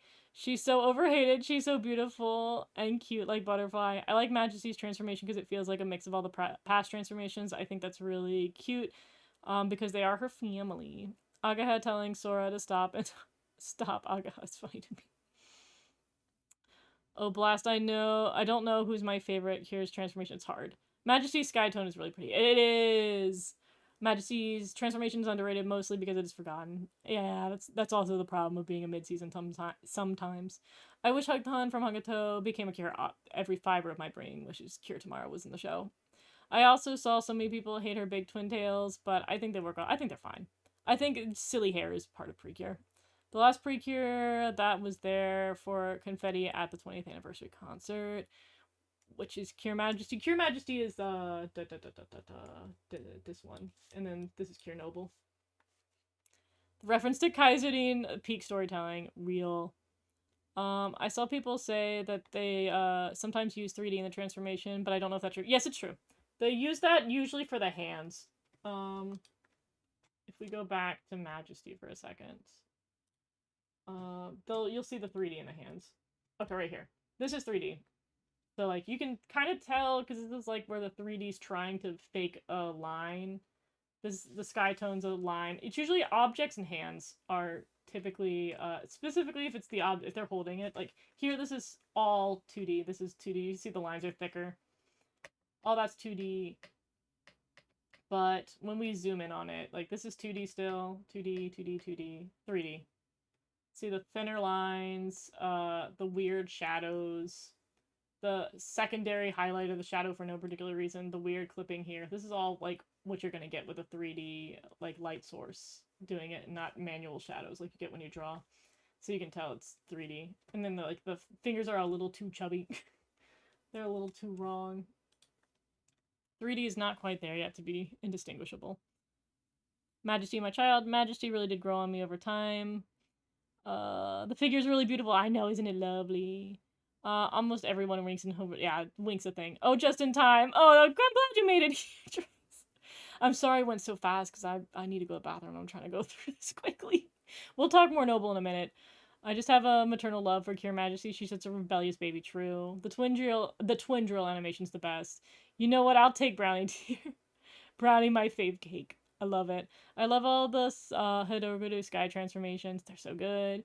Seeing Donut Rank reminded me of Ancha and Hoopa. They are so cute. Wait, is it true that Futariwa will air on Hulu? Yes, the dub. It's the old dub that they had 1,000 years ago that they aired over the summer on their channel, and now they're posting it on Hulu. But it does sound like they're trying to get a partnership with Disney, which could be good. Debatably good. As good as it's gonna get, I guess, in terms of marketing, but it's also Disney. I think we're now at the point of transformations. I can say that my favorite five are my favorite teams are Yes 5, Happiness, Mahotsukai, and Hirogaru, and Wonderful. Alright, with that, I am going to beerb and go to the bathroom, and I'll be back. So, see you in a minute.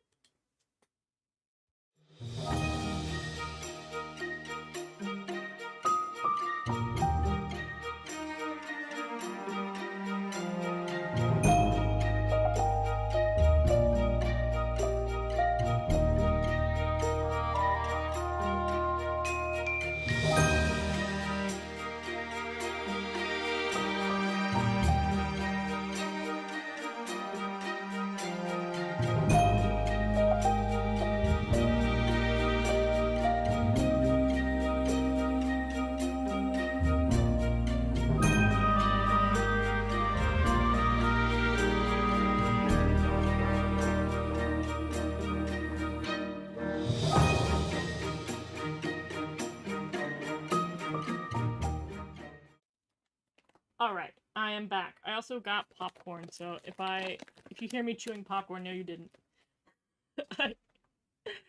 I'm like, ah! I have to eat.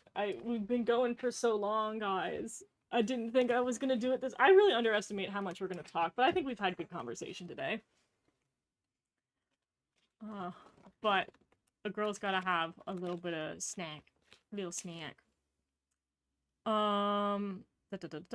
Maho Girls is a beautiful story. I love it. Mahotsukai made me cry the hardest. I feel everyone from Wonderful are together being a leader. Agreed. I feel like that one, like, did a good job at not having too much focus on a leader, and I was fine with it. At least Precure will somewhat share the same platform as Owl House. We look for the bright side. Disney Plus, you mean? It's only in the US because I think it's the dub. It's not going to be only well, I guess it'd be, like, North America, potentially South America. I don't know if it's going to make it to the UK. I don't know what the rights are. music right now. For real. Yeah, Yum Yum, welcome in! Well, I'm so late, I think. Not too bad, because we still got more to go. We still have more to do. I love Owl House so much. I love Owl House. I really want to cover Owl House at some point. I would probably do it in October. I'm gonna do a witch themed month, but like October not long enough for me to give all my opinions. But I really want to watch Owl House again. Like I want to. If there's any one season or show that I want to have my memory erased and rewatch blind, it's Owl House. Best thing to enjoy completely blind going into it. Like nowadays I feel like people aren't gonna know, but like the effect of not knowing that things were possible and then they were possible and you were really happy. It's the same sensation when they announced like Kierwin was a boy. It's like, oh, I didn't know we could do that, but I'm really happy. The ham part is insane. The 3D. I hope Kier Friendy is a leader, but I'm glad everyone looks like a leader. Yeah, it's like I feel like they have a good balance for this season, and I feel like it didn't need a leader. I feel like for what was happening, they didn't need a leader. Tea time all the time. All right, let's get to the next transformations. I think my only thing with the wonderful transformations, I will say before we go into it, is I think they're too short. I think, well, at least I think Wonderful and Friendies were too short. I'm gonna look at the time and make sure I'm not just misremembering that. 47 seconds. Kuridoon's transformation was longer than Cure Wonderful's. I'm gonna keep bringing that up. Like, I still cannot believe Kuridoon's transformation was that long. Remember, 52 seconds of Kuridoon content. It's crazy. Europe should air the series. They absolutely should. I hope I hope Cure Friendy is a leader, but I'm glad everybody looks like yeah. Owl House is a great magical girl. I love it. I don't think it will come to South America. The Latin American dub for Futariwa was never complete, only the first half. They might have it, like, I don't know. It depends on which country in South America. I know in some of the places in South America they offer English dubs. But I think it depends on the country. Yeah, I forgot Europe and some of Precure aired. Yeah. How many episodes for which one? There's a lot of things we're talking about. Which thing are we trying to get an episode count for? Good to hear. I have a fan fiction I'm making of Disney and original characters, including Owl House characters from the Grom episode. We can become friends and magical allies. Yeah, I love that. They shortened it because Precure transformation was too long, I think. There's a chance. Lillian and Yami's were a bit longer. Yeah, I do remember them being longer, which is why I'm like, I just remember these ones being super short. I forgot I quitted the Owl House. Become lesbian. Owl House is so good though. You gotta finish it. Wasn't Star Twinkle Precure transformations too long? It depends. I don't know if they ever stated that some were too long or too short, and that's why they made changes. Leo would probably know, because he remembers the interviews better than me. I don't know if they ever made a call on that. My dream major is zoology, and now I'm a design major. Oh, no, design's so fun, though. But also, never give up. You can always pursue zoology in other ways. Volunteering is a good way. I do love these, like, fractal dresses. I like that texture as something different that they do in the season. I like that she does this little, like, nod towards it. Like, at the end where it just, like, she's like, whoop. I like that. Again, fluid animation. This is what we were kind of missing with, the more stagnant ones for Healing Good. Is that they're just small transformation bits that they just didn't have. Like, I think all of the motion, like, for this being shorter, I think the motion's really, really good. Like, this is, by the way, this is a sequence with 3D. This whole hand spinny thingy is 3D, but I think they do a better job at hiding this, but you can kind of see that this is not a smooth line. These are notched lines with polygons. I do love the countdown. The countdown part's really cute. The 3, 2, 1, I think, was really clever. I don't know if I love these bows here. Like, it feels like they're covering up too much. I don't know if they're really doing any favors by creating this kind of frame. I think they're a little too big. Like, honestly, the animation here is so good. This kind of feels like the stuff that they put on for preview episodes. I feel like we should have just seen the raw transformation and not had these. But I do like that they're coming out of the, like, foreground and turning into parts of the transformation. I do think that's really clever. But I don't know if that's reading the way it's supposed to. I like that she comes down and the dress, like, pops into the pieces. I love that all of her outfit pops. There's a lot of popping. Like, I love the sliding on the headbands with every fiber of my being. Like, the crown turning into, like, this type of crown headband thing is so smart. I love that the entire time, and I assume they've rotoscoped this. Like, she's, like, turning around as the pouch is happening. We just don't get this level of motion. And maybe it's just because they made this shorter that they got away with having it. Every second of this is not bad. I just think it's really brief. And then I love the little pose at the beginning, like, and it's cute. Like, it's one of those things where you have to make the call of, like, quantity over quality. It's not long, but the quality of what's there is very high. It's tricky. It's so tricky. I think I'm going to probably put it in brownie just because, like, I think it loses points for me personally for being so insanely short and brief. In the same way that I had beef with the Yes 5 ones, or the Go-Go ones being way too short. But I still think it's light years better animation, but also we're light years ahead in time.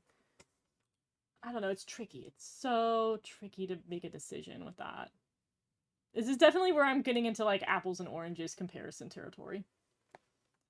Oh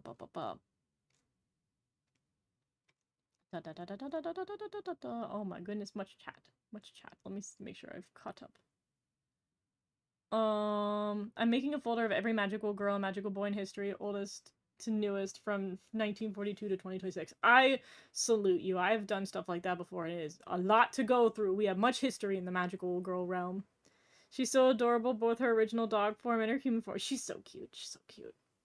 I also never noticed that there were puppies in the background. Yeah, they have animals. They have, like, all these animals. Also, we get to see the wolf here, which I think is kind of funny. The foreshadowing. I think at some point... No. I'm thinking of something else. I was gonna say they're all extinct animals, and I was like, that's Mew Mew. Wrong series. That looks, so drawn well. It's insane that it's 3D. I know, it looks very... Or it looks like it's drawn, but it's 3D, yeah. It's one of those things. I'm so used to doing 3D that I can pick up on when it's 3D, but the more they don't, like... The more they convince regular people that it's all 2D animation, the better we're getting. But also, again, I know to look for it. I was employed for 3D. I should probably be a little smart about it. The background transformation is 10 out of 10. I do love these. I love the fractal patterns. I like that they throw in the, like, animal crackers back here. It's a good background. I wish it had the dynamic kind of energy that we had in Hodogoru Sky, but again, Hodogoru Sky had a bigger budget, I imagine, for the anniversary. I like the fact that there's some yellow accents in the outfit. I think it works for this one. I like her bright and colorful hair. I love Komugi. For a short transformation, it's very nice. The music performance of the show is also the one that performs for the Star Detective. Oh, I'm excited. I love brownies. Brownies are great. A few months ago, I got a Cardcaptor Sakura notebook, which would be perfect for my... I love that! I loved theme notebooks. Let's go. Brownies forever. I love the brownie in chat. We love chocolate. Oh, Komugi can't eat chocolate. I think that joke got made a couple times in the show, because I think she does eat, like, chocolate cake at some point. I like, Iroha more. She has a good transformation. We love Komugi. We all said in union. I'm on team Iroha, but yes, my fave pet. I feel like 3D is way easier than 2D. I think in certain areas, like, it still takes a while for, it takes a longer time to make it from the ground up, but once you have it, you have it. I can't wait to see my wonderful character Lillian Mayu.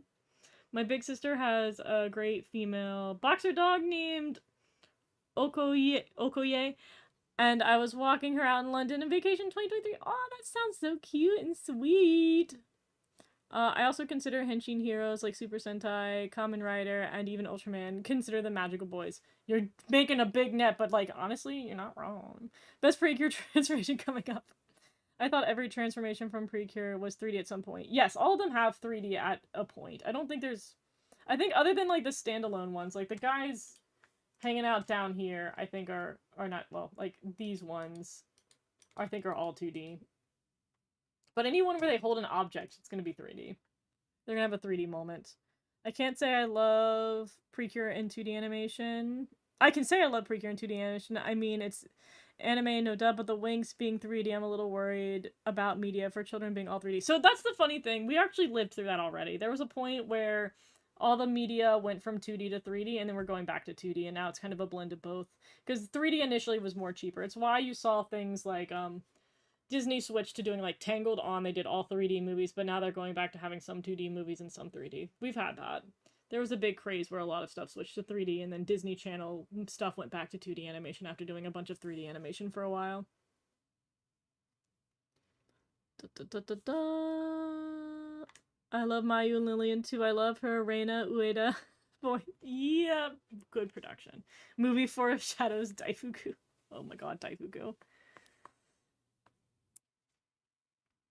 I think the wonderful movie had the strongest union of mascots seen in the franchise. They're all big names of marketing, true.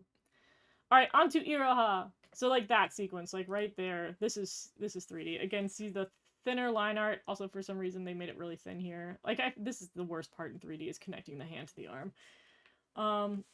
But like, so, like that pack right there is 3D. This pack here is 3D. You can see, so first of all, the best way to tell it's 3D is that these lines are not rounded. They're like all straight lines that are just compacted into making a rounder shape, because 3D there's no curves. You don't have curves in 3D. You have straight lines, and then the more segments you add, the more you can make it look like it's curved. But it's mostly straight lines.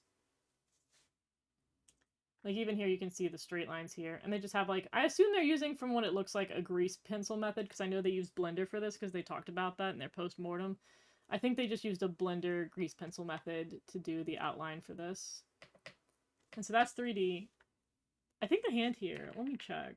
No, I think this is 2D animated, the hand here. It might have been rotoscoped from 3D, but it looks like this is a drawn hand.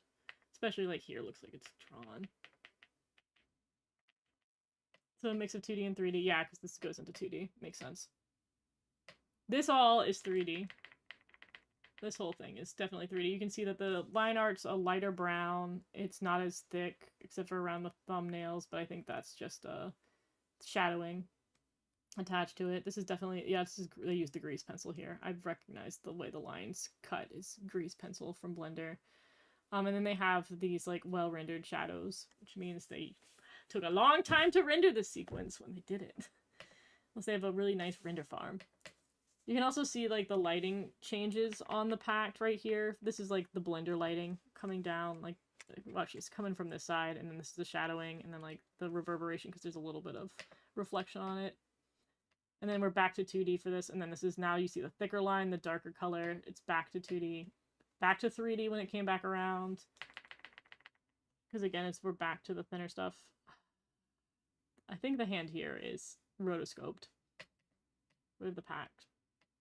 And then the opening here is 3D going into like the 2D reflection. Like this has none of this, like took off most of the grease pencil, so now it's just true 3D. I don't think they grease penciled this at all. And it opens.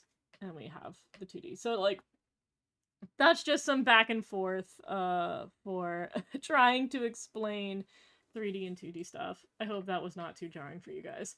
But yeah, this one I like her transformation, getting into the actual transformation.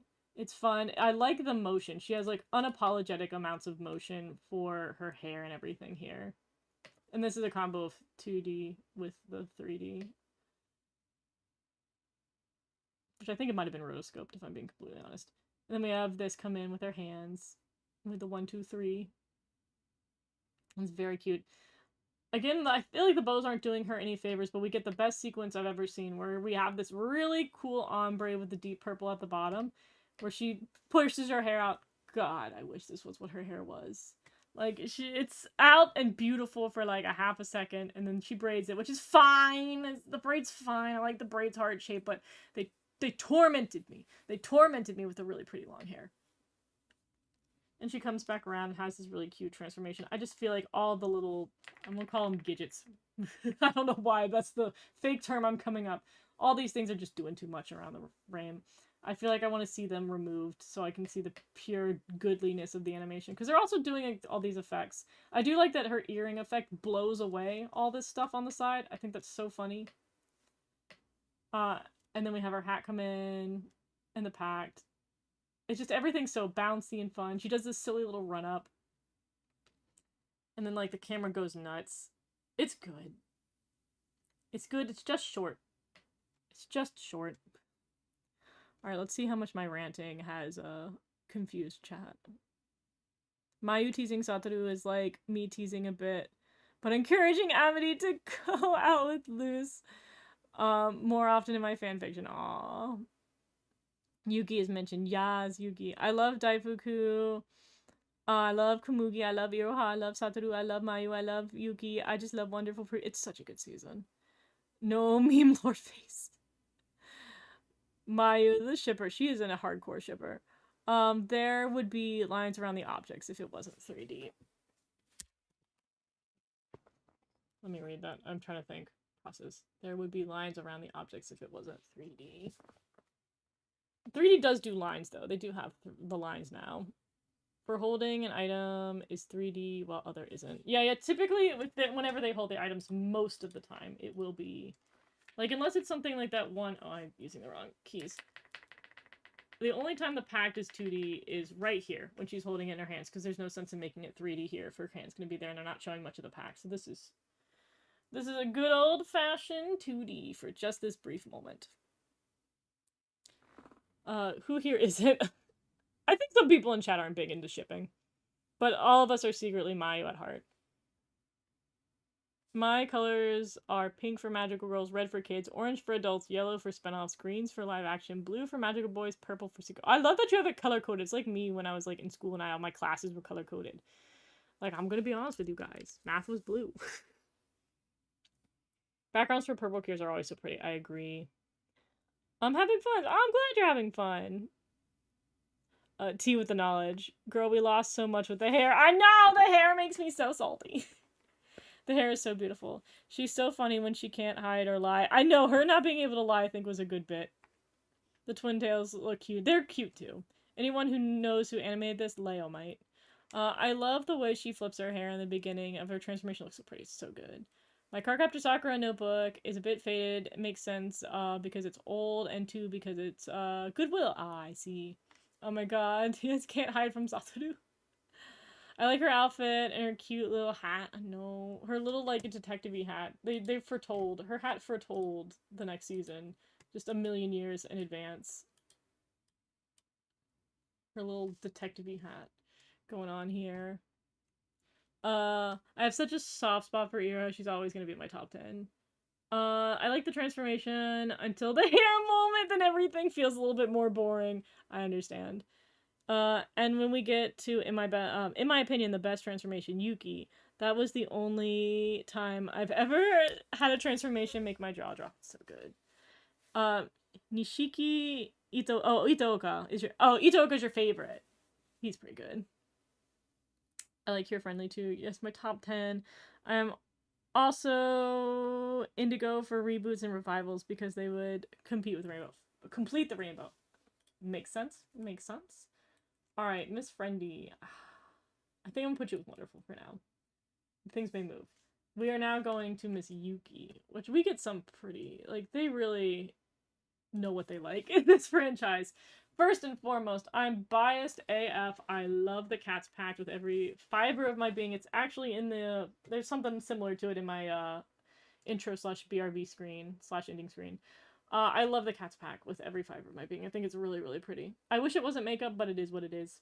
This is also, again, 3D, because it's the object and they want to have all the details, so this is all 3D. But they have a really nice transition here if we go back. From it being 3D to 2D. Like, it's a very blink and you miss it, because, like, this arm right here, like, the 3D goes off the screen, but the arm here is 2D. And I think, I want to say the pact is 2D here as well, for that brief, like, swing across the screen. That was very, very clean transition. And then they go back to the 3D.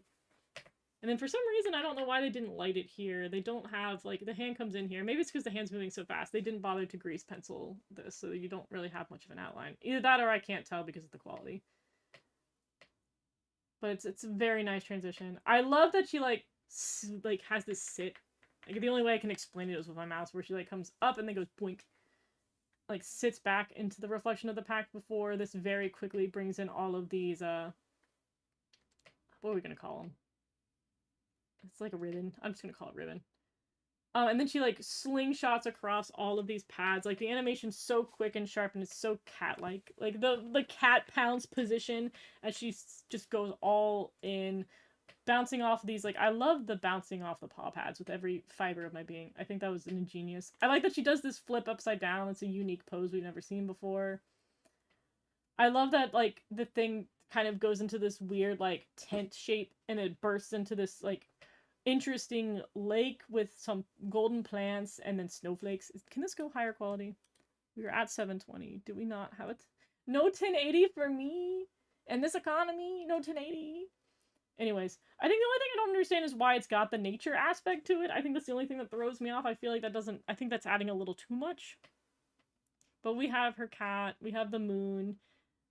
All of it's great. The blush I love. I love that she paints on a thicker blush and it pops into that more, like, gradiented one they're going to do in post-production when they add the blush on. I love just like, you know, Yuki means snow. Lots of snow iconography. Her blue hair. I feel like they needed to hover on the blue hair like a second longer because it's so pretty, but then they go into the white. It's fine. It's fine. It's not like I like blue or anything. I love the wrap on the legs. Again, very quick. I wanted to linger a little bit longer, but so pretty. I love it a lot. I love the close-ups for her face. I love the way she puts on the bow. It's so, like, it's so nice. Really is a phenomenal one. I love the skyscape switching out, too. It's just such a dynamic and insanely good transformation. I also like that for this bit of it, she's backlit. They don't normally, like, they light them from the front, but she's, like, you see that she's got the shadow on this side and the light's behind her, and they do, like, a rim light. I love that. It's very creative. And then they switch it. So, like, right here, like, she's backlit initially. Like, here, backlit, and then frontlit. The second they switch the scenes. And I think it's so good. Very clever work. And then she does her really sassy hair flip. And she's like, I'll pay attention to you. I was like, okay. Okay, sassy queen. I do think I'm going to put her in Donut. I don't think I'm putting her quite in Wedding Cake. I feel like it's just a little less than what I want it to be, but I still think it's very solid. Okay, let's catch up with chat. Isn't Satoru an orange? He is, but he's not a cure, according to the people. He's just a support, like Black Pepper, which is unfortunate. My sister and I had 2 cats, Lumiere and Belle. Oh, a Siamese and a Persian. So cute. Yuki is a queen. She's such a queen. I usually don't go for Goodwill for books. I usually go for their DVDs and Blu-rays, which I also check if the disc is okay, not empty unless I have a broken case and have the right movie or show. Fair enough. When she talks and transforms in front of Mayu's mother, it was so unexpected but funny. She doesn't care. Mayu's mom was like, sure, whatever. I don't care. Is she a blue or white? She's blue. I believe is her official coloring. But they had moments where they threw people off. If I'm remembering correctly. Mayu was just shocked, yeah. Nyami fears snakes. It's true. My cat also was not a fan of snakes. She looks so beautiful even without her cure. I know, right? Her design's just really good. The gray animation... Also, gray for animation because anime, cartoons, anime is just a shorter way of saying animation. SpongeBob can be an anime. It's true. This is one of the best magical world transformations ever. Queen. For things like this, you can tell Wonderful was made with lots of... Agreed. It's good for kids also. Nami's transformation is very cool. It's very cool. On to Lillian!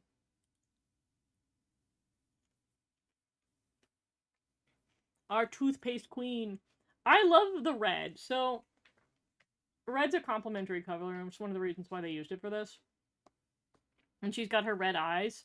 I think it was a very bold, but I think it did a good job adding contrast to it, because I do like that she comes in here. Like, there's something about kind of her chocolatey brown hair mixed with the red curtain, and then the toothpaste color. I think it really works. I think the like just the contrast is really good, and her just like soaring around this curtain goes so hard. I also think the curtain's great to match her whole seamstress bit. And then we also get her with the northern lights and the random plants. I don't know what these plants are doing, but they're here. The gold framing's kind of cool. It's like one way for her to match Nyami. I like that they do this. Like if you see the details in the transformation where you get the cat, it's really cool. I like that she has the harsher eyeshadow. I love that like she bursts into this like bursts into the same again. We saw this a couple times with them like turning into the glow. I wish it didn't do it at the same time. Again, this is one of those areas where I'm like, I wish it wasn't all glowing so quickly because it means she'll just transform faster. Because she had her hair and her dress at the same time. I was like, let them breathe. Let them breathe and do one at a time. We'll do hair, then we'll do dress. And then we get her sleeves, which are very pretty. I like this dress just as it is. Like, I know they add more to it, but, like, I love this as it is. This is such a good look right here. Like, this could be my magical girl and I'd be happy. We get that lipstick. Looks so good. Again, I like that they do this thing where they, like, fetal position and pull their legs up, and then the legs transform. I like that a lot. Again, I always like how they do, like, tights and stockings and stuff. It's very pleasing. She throws her hair up into her, like, I guess it's a ponytail technically. So cute. Get a little hat. And then she, like, I do love that she does this, like, kind of performance turn where she, like, shoots her arm out right here. And then, like, the ribbons come around. I love that. It's very nice, very pleasing. And then again, they do the dramatic lighting as well. Love it. I like that this a little bit more than Yami, where she has this, like, overhead angle that they do, where she genuinely feels like she's on a stage. I kind of wish her character was, like, an actor or something, because genuinely, this is such a good transformation for a character who's an actress. But nonetheless, I love the lighting, and again, we had the switch from, like, the backlit to the frontlit. And then I love that we go from a profile to her facing forward, and I love that she has the thing that echoes what Nyami says, but you see a little bit more of her, like, really genuine vibes versus the sass, and I love that a lot. Because I remember when we saw Lillian, we had no clue what her personality was going to be. We had absolutely no clue. Because, like, she looks sassy here! Like, tell me she doesn't look like she was going to be a sassy character, but she's, like, the sweetest being who ever lived. I love her, but I think I'm gonna be harsh again, and I'm gonna put her in Donut. I think these two belong in Donut. I genuinely think the Wonderful Ones are so strong, but I don't know if I, like, super duper love them. I think, again, I just wish the elements wouldn't transform together. I wish they did separately. Alright, let's see. Catching up with chat. The curtains are a nice trust. They are a nice touch. They are. I love them. I see our biggest Lillian fan in the universe is here. Let's go. Let's go, Trace. The way Mayu's story makes me feel bad for her. She needs a lot of happy. I do. I think her story was really strong. I think that she honestly... I could talk about how much I love Wonderful, but I have a whole review of why that series is really good, and I do recommend it for a lot of people. I love the way she flies and leaves sparkles. It's so nice. I love her outfit colors. I love her little top hat. Her hair, too, is so cute. Mayu was, yeah, the Cine Awards, last time for Best Cure. As well deserved. Let me face my fears. I do love Kingdom Hearts opening. I love the eyes. I love her eyes. I love the contrast in the eyes. Her eyes are a gorgeous color indeed. She made us not be afraid and face our fears. Same with Heartcatch. Agreed. She does look like an actress. It's got major actress vibes. I love the little hat she's wearing. Lainey's Grace. Nah, the cure that matches me personally is Alice Rosetta. So true. Donut rank is fine. I'm Cure Wing and Cure Lee and actually Cure Grace also. I love the combination. I wasn't here for favorite Cure Princess, but I can be here for my second Cure Idol. It's true, we're getting there. We're almost there. Do these guys even have a transformation? I mean, they transformed twice, but did they get included? This is the show transformation. I guess spoilers, by the way. honestly, any of the mid-season cures are spoilers, so you guys knew what you were in for. But it's a little too much episode, not enough transformation. I don't remember them having much of a transformation. Oh, they do! They do have something. Look at me having amnesia. I like that they transform together. Guys, what are you talking about? We do get to do a transformation. They should have done more with this. Like, this brief segment where they're holding hands and they're, like, in this area. Like, are you gonna tell me I'm wrong? This looks so good. They just had to go more with it. And then, oh, his face. Oh. Like, he's like, whoa, I'm transformed. Oh, nothing is better than the sensation when somebody transforms for the first time and they're like, what's happened? But also they're like, I'm so gorgeous. I love it. Ah, it's so cute. It's basically not there. I feel like I need to put them in skip up because they basically don't transform at all, but it's really cute.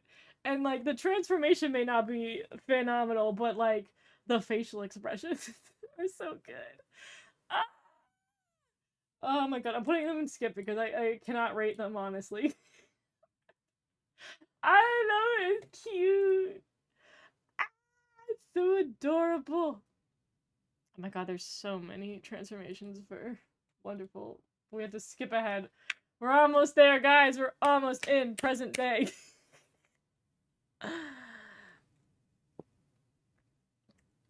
I left for a while. Hi, good night. I'm sorry, we're still going. We'll wrap the stream up eventually. Oh, we're on the 3-hour mark. I'm gonna have to... We're gonna get through it. I think for animation, I like Cure Sky the most valid. I love the side ponytail for Lillian. It looks very good on her. Agree. I just won the lottery on the Animage Top 100 list, getting all 3 of my faves on the list. Sora, Mayu, and Nana. I did see that. Congratulations. Satoru's great. Ba ba ba ba. Oh, this moment, brought so many people to legit tears. I remember everybody losing their applause. So good. It's so good. They look so good. My baby Satoru, come home, I miss you. Oh, Satoru was a blessing for us. They deserve to appear more in the series. Agreed. He's going to appear, in the Idol movie, but I'm sure he isn't going to have a single line, but I'm going to be there for my king. Leo would know how present he is, because Leo's seen the movie. He went to Japan to see it. Movie came out before the series. Too much foreshadow. Did you see the Detective Cure watch? The Bandai people play it like a rotary phone. I did see that. I saw Imani talking about it a bit. Which I think is kind of interesting, but it makes sense. Alright. On to Idol. This one I remember being really bouncy. And I should know because I've been watching it. I literally watched it last night. It's a very bouncy transformation. I like the turns a lot. I think I don't like the, like, Trix yogurt background that much. But again, it's the first background. This background, though, is superior. I do think they reused the same asset that they used for the Hodoguru Sky, because I think it's the same sphere, they're just not zooming out. I have to look at the shape. I think they reused the asset. Which, you know, it is what it is. We recycle a little bit. I like that they have the squares for the part of the transformation. I kind of like the texture. You can't see it well here because it's too low quality, and they're not giving me my 1080p. My 1080p, 4K, high definition transformation. But the texture here, I like it. I don't think it has as much personality as other seasons' textures. I mean, even the shot's so pretty. God, the hair's so nice. But there's, like, so much, like, bounciness. Like, there's a lot of bounce to these transformations that it keeps going, and just shows you how much better the animation gets, like, every time. Like, bounce, bounce, bounce. I love these, impact frames being these, like, checkered boards. They're really cool. Goes along with the plaid patterns that they have for the series, like, pattern motif. And then again, I like, again, it's like, Ikuya. Like, I love this. I love how it comes down and around this, like, circle motion that she does here. It's very nice. The animation pacing is really nice. Again, very bouncy. Like, one of the bounciest transformations I think we have in the franchise. There's just, like, a lot of up-down energy. A lot of circle and up-down. It's very, very nice. Very well animated. I think it kind of lacks a little bit of, There's something about it where it's nice, but I feel like, I don't know, maybe it's just Uta specifically, where there's a level of like, I don't quite feel too much personality, but I do feel personality. I don't know if I'm making sense there. Where it's very pretty, it's a really pretty transformation, but I don't know if I feel her in the transformation as much. It just kind of feels like nice and bouncy magical girl. This is the most where I feel like character in there. I don't know. It's hard. It's very pretty though. It's definitely going up there. I think I just wanted to see a little bit more personality, but I don't really know how you would pull that off. Da da da da da. Da da da da da da da da. I'm hyped for Cure. Idol's transformation is good. The dark backgrounds are the best. Agreed. The detective toy spoiler. It's not too much of a spoiler. They're explaining how it works, so they sell the toy to people. I like the Trix yogurt background because it reminds me of the Bi flag. That's fair. That's valid. Lolly Rock vibes. It does have a little bit of Lolly Rock vibe. We need to do a transformation for like outside series. You guys like just add series and I do the ranking for the transformations there. I never see people talk about Uta's transformation, but this is legit probably my favorite in the franchise. It's just full of it's just like it's pure unadulterated just transformation energy. The bounce fits Idol really well. The impact frames, I love the impact frames a lot. I think they're really creative. OG Lollyrock fans see another similar decision. Low quality is the best quality. No. Love Live school idol girls would like to hang out. Oh, they would love them. All the facial expressions are 10 out of 10. Agreed. The bounce makes her look so extra cute. It's very cute. Now wait a few more years and tell us enough transformations for the tier list. For like 200. Idol is my dream magical girl in terms of design, transformation, item, transformation, everything. It's good. It's strong. It's a good contender. I like that it shows all her personality and presentation. I think it's just like I have a hard time on a personal level grasping the personality and how it's different from other people. Like I think it's just that she doesn't feel too unique from other lead cures. But I think the other characters have more personality for their transformations as we get down to the rest of the squad. But I think the other ones have more recognizable personality outside of Genki. Like I 100% love Winx a lot. Her transformation I think is fun because there's like the quiet part of her, but also the fact that she's a little kooky, she's a little silly Billy is in there. I feel like they capture that, like with the silly face. Like the silly face she's making here is very gentle, but also it's like it's very Nana because it's not 100% elegant. And she's just like, she's cute, smiley. We go into the better background. We swirl around. I like it. I like that the little pinch does the diamonds. The hair blow here is very nice. Very appealing. I love that she does like the swoop. You get the little swoop here. I need to stop using my real hands and just use the mouse to talk about things. I do like the texture here a little bit better, but I think we can just see it better. Where it's got this kind of like diamondy, snowflakey pattern going on. I think that's really cool. I wish they went a little bit more disco pattern for them, but, you know, it is what it is. And again, this one's very twirly. Her transformation feels a little bit more twirly, whereas the other one felt more, like, bouncy. Like, so much twirl, so pretty. This shot, like, there's so much in Nana in general, where she just, like, leans down and then bursts forward that I love to bits. Very smiley. And, like, it's gentle, but it's got, like, a little spark in it. Something that, like, I feel we lose with some of the, soft characters. I love the headbands. I love the earrings. I love that she's, like, she just puts it on. Like, there's that part where she's like, I'm not too soft. And then the hand coming out, and then the little wave down. I love it a lot. It's super nice. And then, like, the little curtsy with her little piano key skirt is so appealing. And I love that the hair falls down, because a lot of them, they get pretty, I don't want to say lazy, but they don't do much after they do their pose. The hair, like, genuinely having this very intentional fall is nice. The implication that there was a burst of energy. Do I put it in wedding cake? I'm putting it in wedding cake for now. I do like it a lot. I like the blue transformation. It's a good one. She has the best idol transformation. I watched the Thanksgiving trailer, the call and response, and the costumes are spot on. I hope to watch it. Wink, wink, wink. Nobles Tea is the best place for low quality. The only thing that's missing is a microphone. Oh my god. Yeah, I gotta get the like old webcam microphone. I think I don't know if there's a microphone on my monitor. Let's see if I can get you guys crunchy quality. The hand movement's so good, right? The piano border is everything. It's everything. Seriously needs to be a cyber or internet themed season. Ooh, that'd be fun. Give me cyber chase energy. Oh my goodness. Trace has a record for the past 3 seasons of giving her 3 favorite gears. I want to see that record continues in Star Detective. Agreed. We'll see. We'll see who she's already trying to make a choice with Eclair. See if that's number 1. Wink is on the top of the cake. She's on top of the wedding cake. I love Precure. Welcome in, baby dolly. How are you today? Alright. Not my laptop falling asleep on me. Wake up. Alright. Kyun. Oh!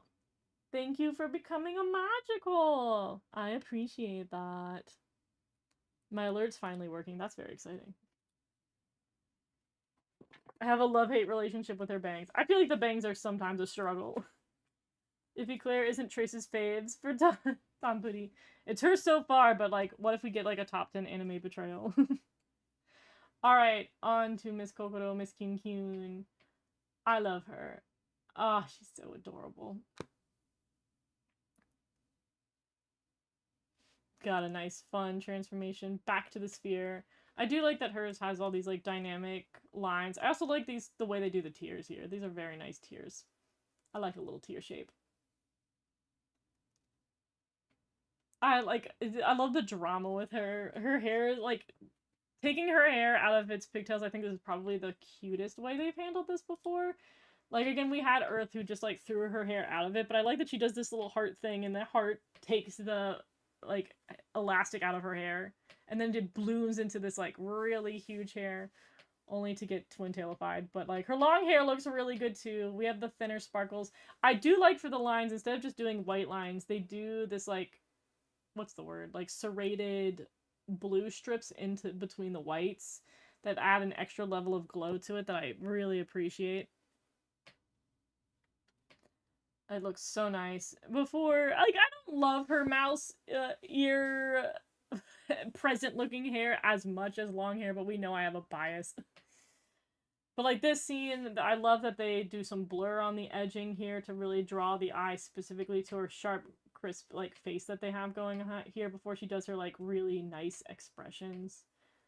It's very nice. I like how lively she is. Again, I think her personality is really here. Like this, all these cutesy little like micro moments we have in here is very like, I'm adorable. I'm a little sassy. Like, I don't know. I feel like I really feel her personality very well in this. Again, I love the way they bring on the tights for this transition. They do just like kind of a mix of like rushed paint coming down. So appealing. I love I love this part. I love a little scallopy wing looking thing, so I do love her shoes with every fiber of my being. I like that I like that it kind of pours down like liquid again for the gloves and then pops off. That's nice.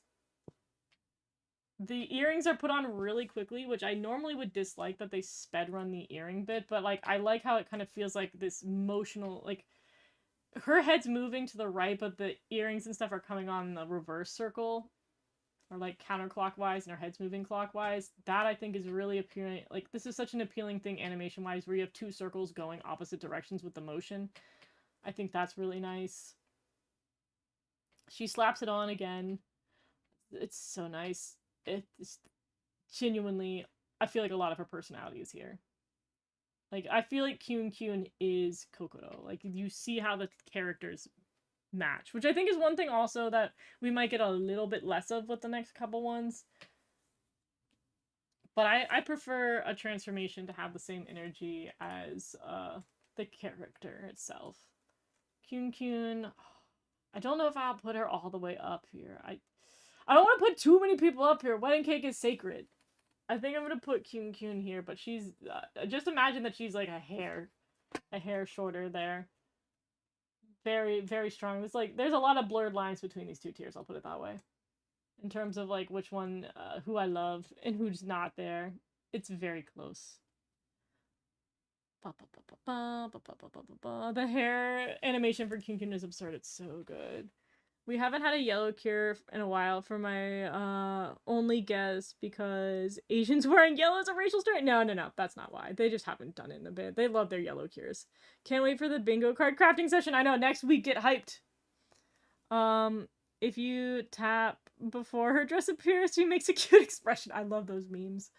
I like this one, specifically the way the waters come down for her gloves. It's so nice. I love how the Idleheart brooch is incorporated into their transformation. Yeah, I will say, like, for as much as I was not as big a fan of, like, the fairies and the sticks being in there, I do think the Idleheart brooch is one of the transformation tools that, like, really works with the transformation itself. I think it was well integrated for it being kind of a funky monkey item. She too has a pretty transformation. The glove is the best moment for her transformation. The yellow accents complement her eyes very well. Yep. The cheering moment before her final pose is so good. Here we go for Kiss and Zakyun. Okay, hot take moment. I found Kiss and Zakyun transformation to be not as good as everybody. Woo! Big moment. Welcome in, Sky High Fly. How are you? Hope you are doing well. All right.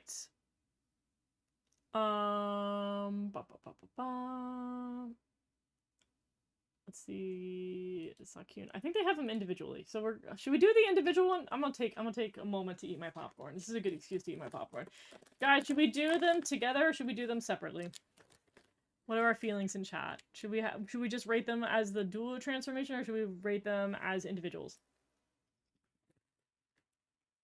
Let's see where we stand on that as I eat my popcorn.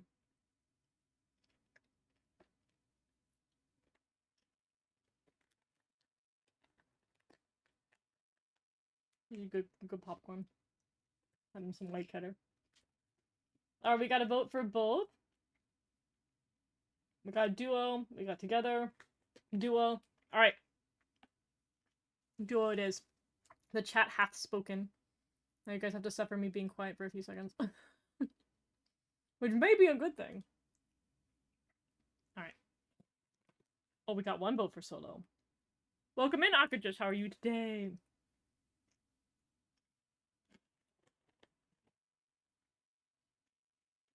Alright. I fueled up on popcorn and hopefully the mic didn't pick up too much of my chewing. Because I was hungry. I'm sorry, I'm hungry. Alright. Now we have these two transforming. Which I don't think for these two I dislike the yogurt background as much. I don't know why. Maybe it's because they're fairies and yogurt just feels like it fits them more. And also the two of them are a little bit more wonky-ponky with their coloration. Because, like, technically it's black and white, but there's the splash of green and, like, a really light pink. I love them transforming into their human forms. Very, Cure Majesty going from one form to another before the transformation. I like the splash impact that they do here with these, like, gummy things. They do it a couple of times in the series, but I think for them it works because it's a little more fairy. And then we have the Showtime mic. I like their sassy little faces. I like their sassy little faces when they come in here and grab the mice individually. It's nice. Like, each of them slide in. They're so sassy. I will say the Showtime mic, I feel like it's not as good as the, what's it called? Sky Mirage. I like the Sky Mirage a little bit more. As our not quite a light stick / microphone. But nonetheless, that's my merch bias. I do like that you can rotate it, though. I think that's kind of cool. And then I do like that they come in here and they, like, swirl the crap out of them. I don't know if I love this. There's a word for it. This particular pattern. It's like it's a type of fractal. I don't know if it's Veroni. I might be thinking of the wrong texture. I don't know if I love that as much for their texture. I wish they like had a more consciously decided texture for it, because it's just kind of like weird fractal noise. But that's a very, very personal preference-y artist thingy. Um, and then I don't know. I know that they have to have it be green and pink in the background for the two of them because they have their two colors, but I don't know if I love the coloration for the background. I don't know what would be a better solution for it, but the background's kind of giving me dizziness. But it is what it is. I have mixed feelings again about the lock and the key here because they're kind of my least favorite merch. I don't love this. I like the colors are way too strong on these. I wish these were actually black and white, but it is what it is. I like that I love the swirling. This is another one like Wink where it kind of moves in a circle like this instead of a circle like that.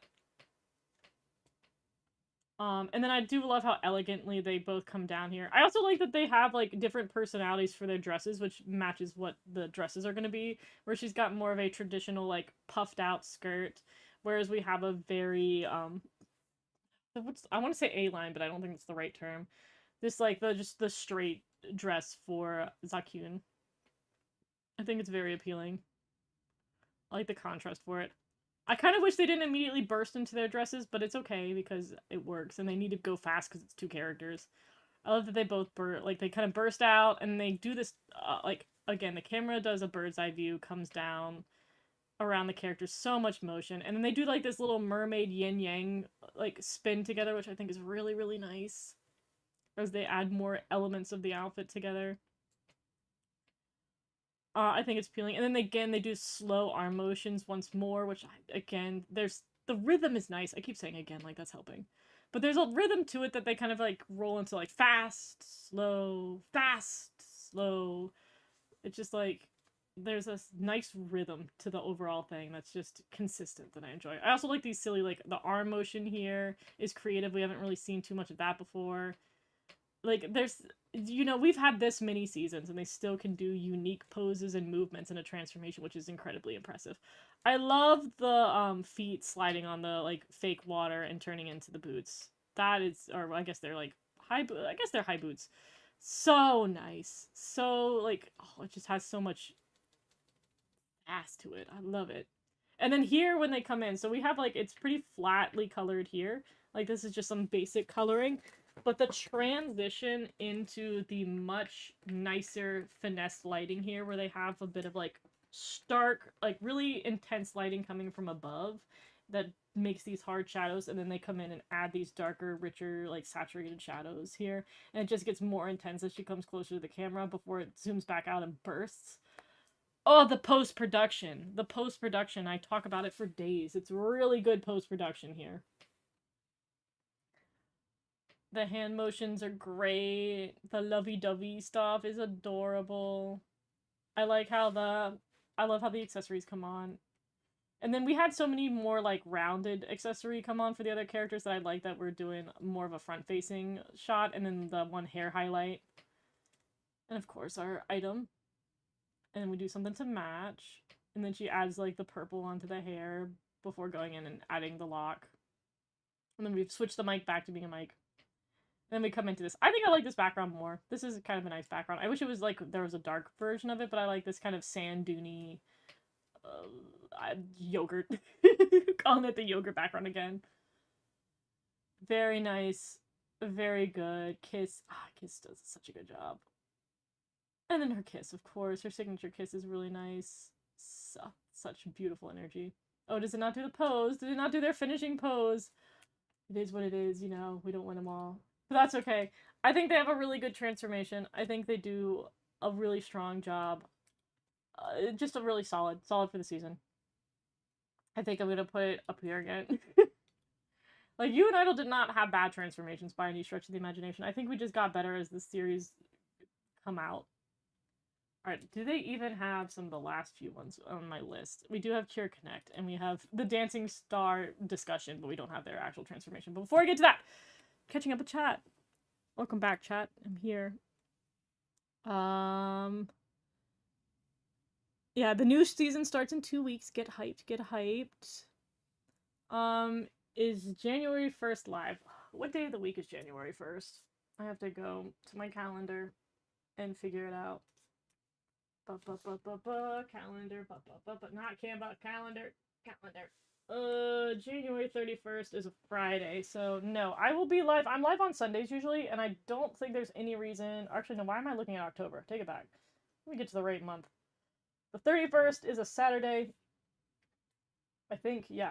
It's a Saturday. I will not be live for that. I should be live for the 25th, where we will celebrate the conclusion of United Precure, and then the 1st we will be celebrating the 1st episode of Star Detective. I don't think I have any plan. Like, again, if I am not streaming, something in my personal life has come up, which I mean would be the reason anyways, but I'm trying not to have plans for the next 2 weeks so I can do stuff on Sundays, but if the big event comes and I have to go do a big event thing, then I have to go do a big event thing. I think I will be off more in February though, or definitely March. I will not be around in March more, but February is up in the air at this point. I love the Puridu and Metadon spin each other. It's so nice before they become humans. It's cute. I don't get the yogurt background because where's the black Precure kiss? I think they're just like, black is very hard to work with. Zakun should be more green than mint. I think she's a pretty strong green color for the most part. She's not as minty as other characters. They're fairies. They're so sassy indeed. It's true. Pudidun has a peak civilian. She had such a good, unique civilian form. They were really cooking with their human designs, by all means. The transformation ribbon. I do like the transformation ribbon. I got a bonus with that when I ordered it. They were like, "Do you want a bonus?" And I was like, "Yeah, I'll take a little bonus."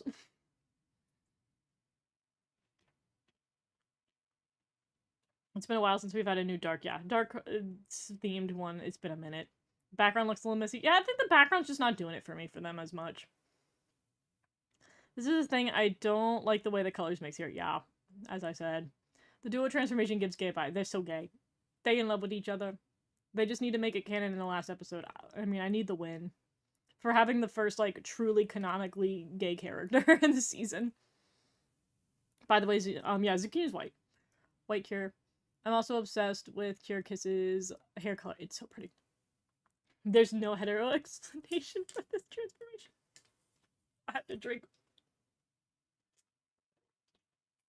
You left me speechless. Sorry.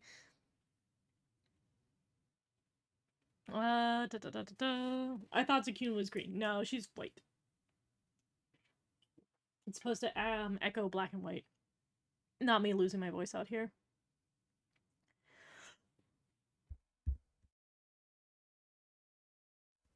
Okay, I copped it out. Yin Yang poses match each other so well. As Master Oogway once said, both sides of Yang. We love a Kung Fu Panda reference. Kiss is so pretty. I love Kiss. Yeah, they're reference to Cure Black and Cure White. They give iconic poses for Kiss. They do. She has such a strong face card. Zakun's eye color is really gorgeous. Agreed. I'm glad to see them stay in their human form without being curious. I know, when they were like, hey, we're gonna transform them into humans more often, I was like, let's go! The close-ups are perfection. They're so good. The magical girl-boy genre has always been LGBTQ. Agreed. 100%. We are alphabet mafia positive in this chat. Because it's probably a character made for you, Leo. Agreed. You can't connect! We're gonna have very divisive opinions on Kaito here in a minute. I gotta go.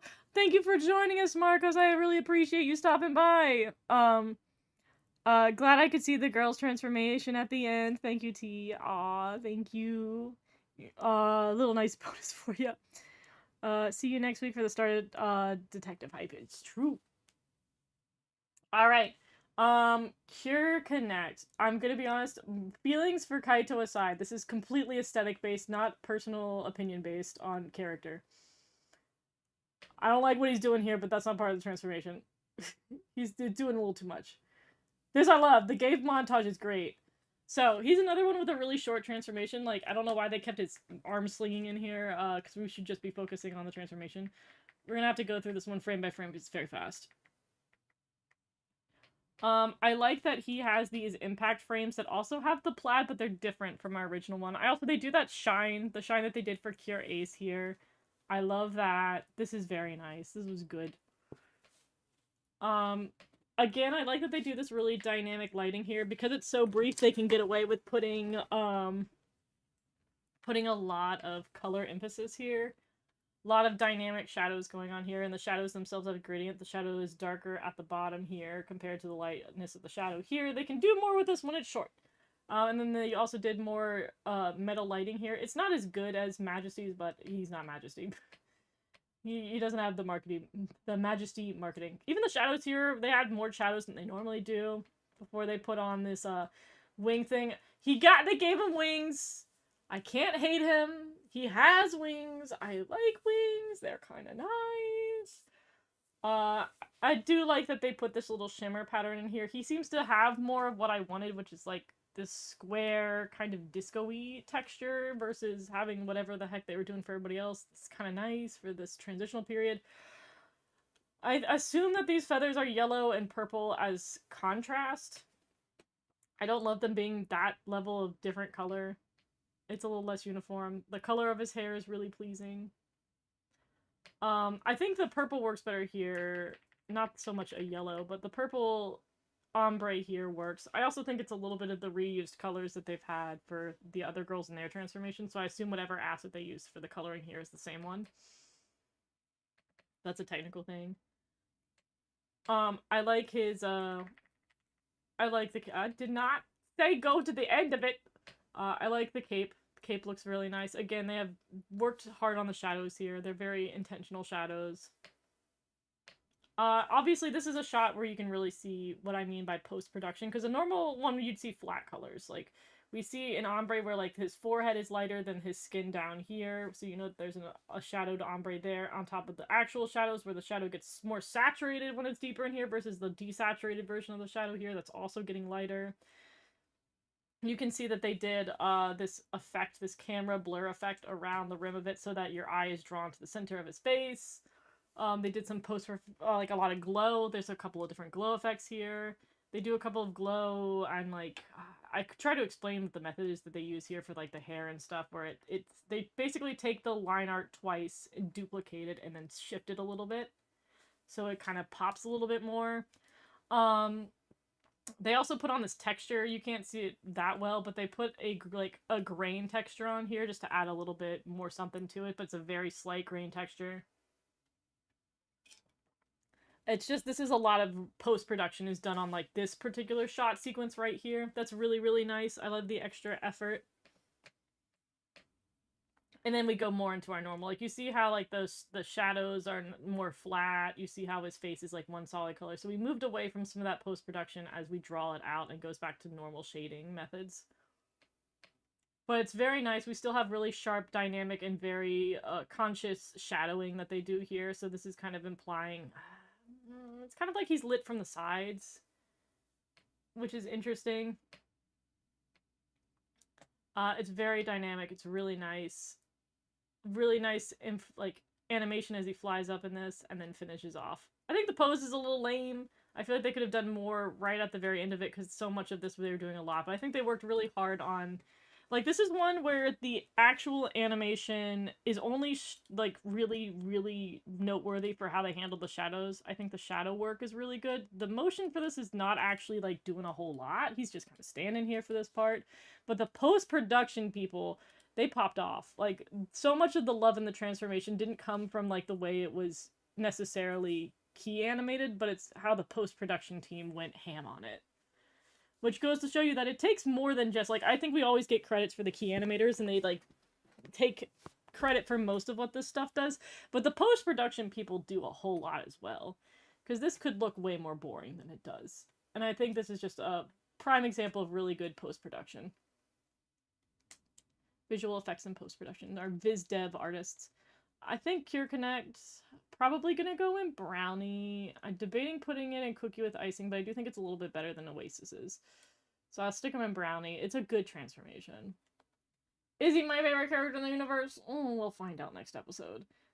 But is it a good transformation? Yeah, I think it's a pretty... Like, I think this is the level of quality I kind of want to see from these, like, standalone ones that are supposed to be really brief for a character that shows up debatably once. And that's that. Alright, let's catch up with chat. as much as I love Boy Cure's Cure Connect should not have existed in Cure Idol, I think, there's. I feel like I would not be upset if it didn't happen. I'll put it that way. I think that's how I'm going to phrase my feelings towards Cure Connect, but it was good for what it was. The rat tail comes out. I know we've got the magical boy rat tail. Everybody knows the signature. The colors are so pretty. I do like this color palette overall. The fact that Kaito got a transformation earlier in the season than Satoru Daifuku gets on my nerves. The fact that he's a transformation at all and they barely have one is a little rude to me. I feel like those two should have a little bit more of a transformation. I'm so over Kaito at this point, not gonna lie. This aesthetic, color, design, everything about Cure Connect. It's pretty nice. Oh, this design is so pretty, yeah. According to the theory, yellow and purple are complementary. Yeah, color theory. Very like yellow and purple are complementary colors, but they're not to blue. Like, well, this shade of like bluish green. Um what is it? Yellow is complementary to a true blue. And then purple, I'd have to look at the wheels. Purple I think is complementary to orange. Why does Cure Connect have such a great outfit but a trash character? You said it, not me. I can't take the for it seriously. Cure Connect transformation was decent. The frame is gorgeous. Oh, I hate it. You know that I may actually hate Kaito. Remember in Hagato when Cure Yell turned all the strangers into Cures? Yep. Absolutely remember that moment. It was strong. It feels like the feathers and the gold accents fit Kaito in with Star Detective and not you and I don't. You might be, you're not wrong. Don't worry, Kaito. We're talking about Precure Kaito. Justice for Vocaloid Kaito. Alright, I don't know if we had a true transformation for Echo.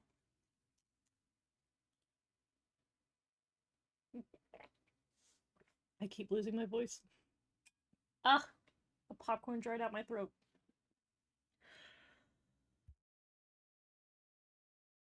Okay. I don't want to look up Echoes because I'm worried about copyright for that because the movies are more dangerous than the show. So I'm just gonna put her in like Skippa. Watch All Stars F. I'll say that. All right. So now that we're at the end, I'm gonna do a quick talk about it because I don't also want to look up. I doubt that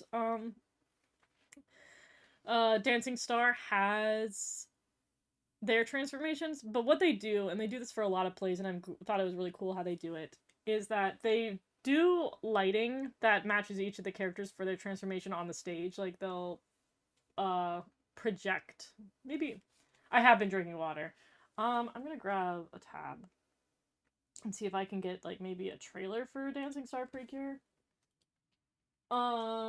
But they typically will put what would be the transformation background, they'll do it in the lighting and shine it on the stage.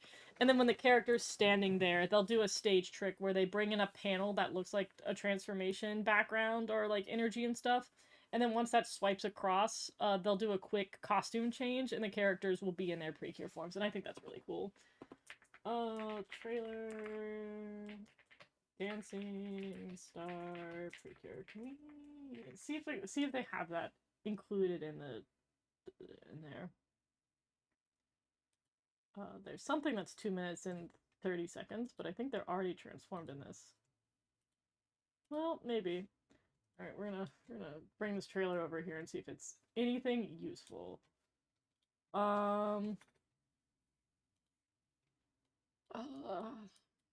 I don't know if it's gonna showcase the transformation at all.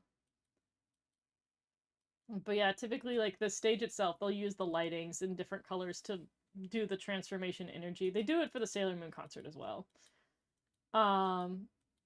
And they'll bring out panels that slide across the stage that cover up the person, and the person can switch from their regular outfit to their transformation outfit. And they do a quick enough costume change that I think is really cool. Staging wise, like IRL staging wise and staging tricks, I think it's really neat. Unfortunately, I don't think we can get any preview of it.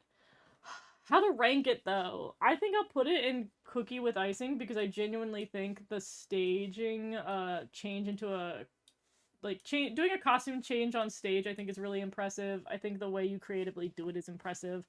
So, I'm sticking that there. I think Dancing Star is pretty strong. I think they do a good job for the staging on that one. And so that's where I'm going to place them. I'm gonna zoom out so we can try to see all of my rankings here. I gotta zoom out more. That's my ranking. I think that includes everybody. There's my tier list. Guys, can you believe it? It took me 3 streams to get this done. Jesus Christ. That is my review for the Precure transformations. Debatably my longest runtime for a Precure tier list. But we made it to the end, everybody. We did it. Remember in a hug. Okay, I did read that. Drink some water. I did. They deserve better. They do. I really hope I would really love a 12 episode run of Dancing Star. Why did Dancing Star boys show their faces while the mascots for the girls don't show their faces, instead are a creepy mask? I think I will need more context for what you are saying, because they show their faces. Everybody shows their faces. Padoru shows his face. He has a human form, and then he has a plushie that he throws around. But nonetheless, that's it. As you guys can see, the salt tier is empty. I didn't hate any transformation. There were some low contenders, but that's mostly like these were brief and whatever ones. But yeah, how long did it take? Let me do some addition. Let me do some math. I have to pull up stream history, and I typed my password in wrong. Calculating on my computer. Let's see. Okay, so we had, for my live streams, the tab will load. Okay, we did. Does it have the runtime? Okay, we did 2 hours and 15 minutes for part 2, and then we did 2 hours and 30 minutes for part 1. So it's 4 hours and 45, and then we're going to end on 4 hours for this. God. Guys, we took almost as much time as we did for part 1 and part 2 for part 3. We got like 8 hours, guys. It took us 8 hours to yap about Precure transformations. Your girl had a lot to say. I'm talking about going to the stage that used the cures. Oh, you mean the Kigarumis that they... Is it Kigarumi that they use? They do the full body thing. I think that's for immersion. They don't do cosplay kind of stuff for that. I think it's a traditional thing that they do in Japanese culture. Doing like the mascot, like character version of it. I think it's also because a lot of the time those roles and those outfits are so hard that they typically need really muscular men to do it. So most everybody who's doing it for those stages are like really beefy men under those outfits. Because it's really hard to wear that much outfit and do things. I'll say from a cosplay standpoint, trying to dance around and move around in any of those outfits would be absolute hell. I think for multiple reasons. Also, those outfits are completely... Everything's sewn onto itself, because like the skin that they have in those outfits is mesh that they put over their regular skin. So they just sew the outfit down. Whereas like if I wear any of those outfits, like if I wore Lemaire's outfit, her outfit would just fall off if I moved around too much. It'd be no good. I think it's got a practicality reason. But nonetheless, I am very appreciative of you guys hanging out with me for like 4 hours yapping about this. You know, my 2 hours stream ended up being 4 hours instead. A typical Sunday with Noblest Tea. I imagine next stream will not be short, because I think we're going to have a lot to yap about. Next stream will mostly be yapping and less doing. We'll be doing the bingo card, but I think we're really going to be like... I think all of us are going to trauma dump our feelings from you and Idol Precure, and then ADHD switch over to us talking about Star Detective. And by ADHD, I mean me. I have ADHD. That's me. It's going to be a lot of back and forth on that. I'm going to try, because I think things might be really yappy next time. I think I'm going to be a little bit more strict about how we're going to talk in chat, because I do think we got a little bit spammy today. I think we got a lot of spammy messages. So I may be handing out some timeouts to people, and it will be brief, and it will nothing personal, but if we get a little too spammy or a little too off subject, I may have to course correct, because I feel like chat will be rough next stream. But I want us to be able to talk, and I want us to be able to have conversations. So we're going to try to stay on topic next stream, and we're going to try to not spam. But I'm very excited for it. I'm really hyped to talk about the next season, and I'm sure we're gonna have big opinions on You and Idol. I think not that anybody's gonna know this if they're coming into chat new next time. For next stream, I will say, I'm going to obviously be talking about spoilers for the final episode. It will not be, the first half of the stream will not be friendly for people who have not seen the finale, but I'm probably going to put in big text, we are discussing the end of You and Idol Precure. So if you have not seen the end of You and Idol Precure, be warned, we are going to be full stop talking about spoilers for it. But until we get there, I will see you guys next time. Bye bye!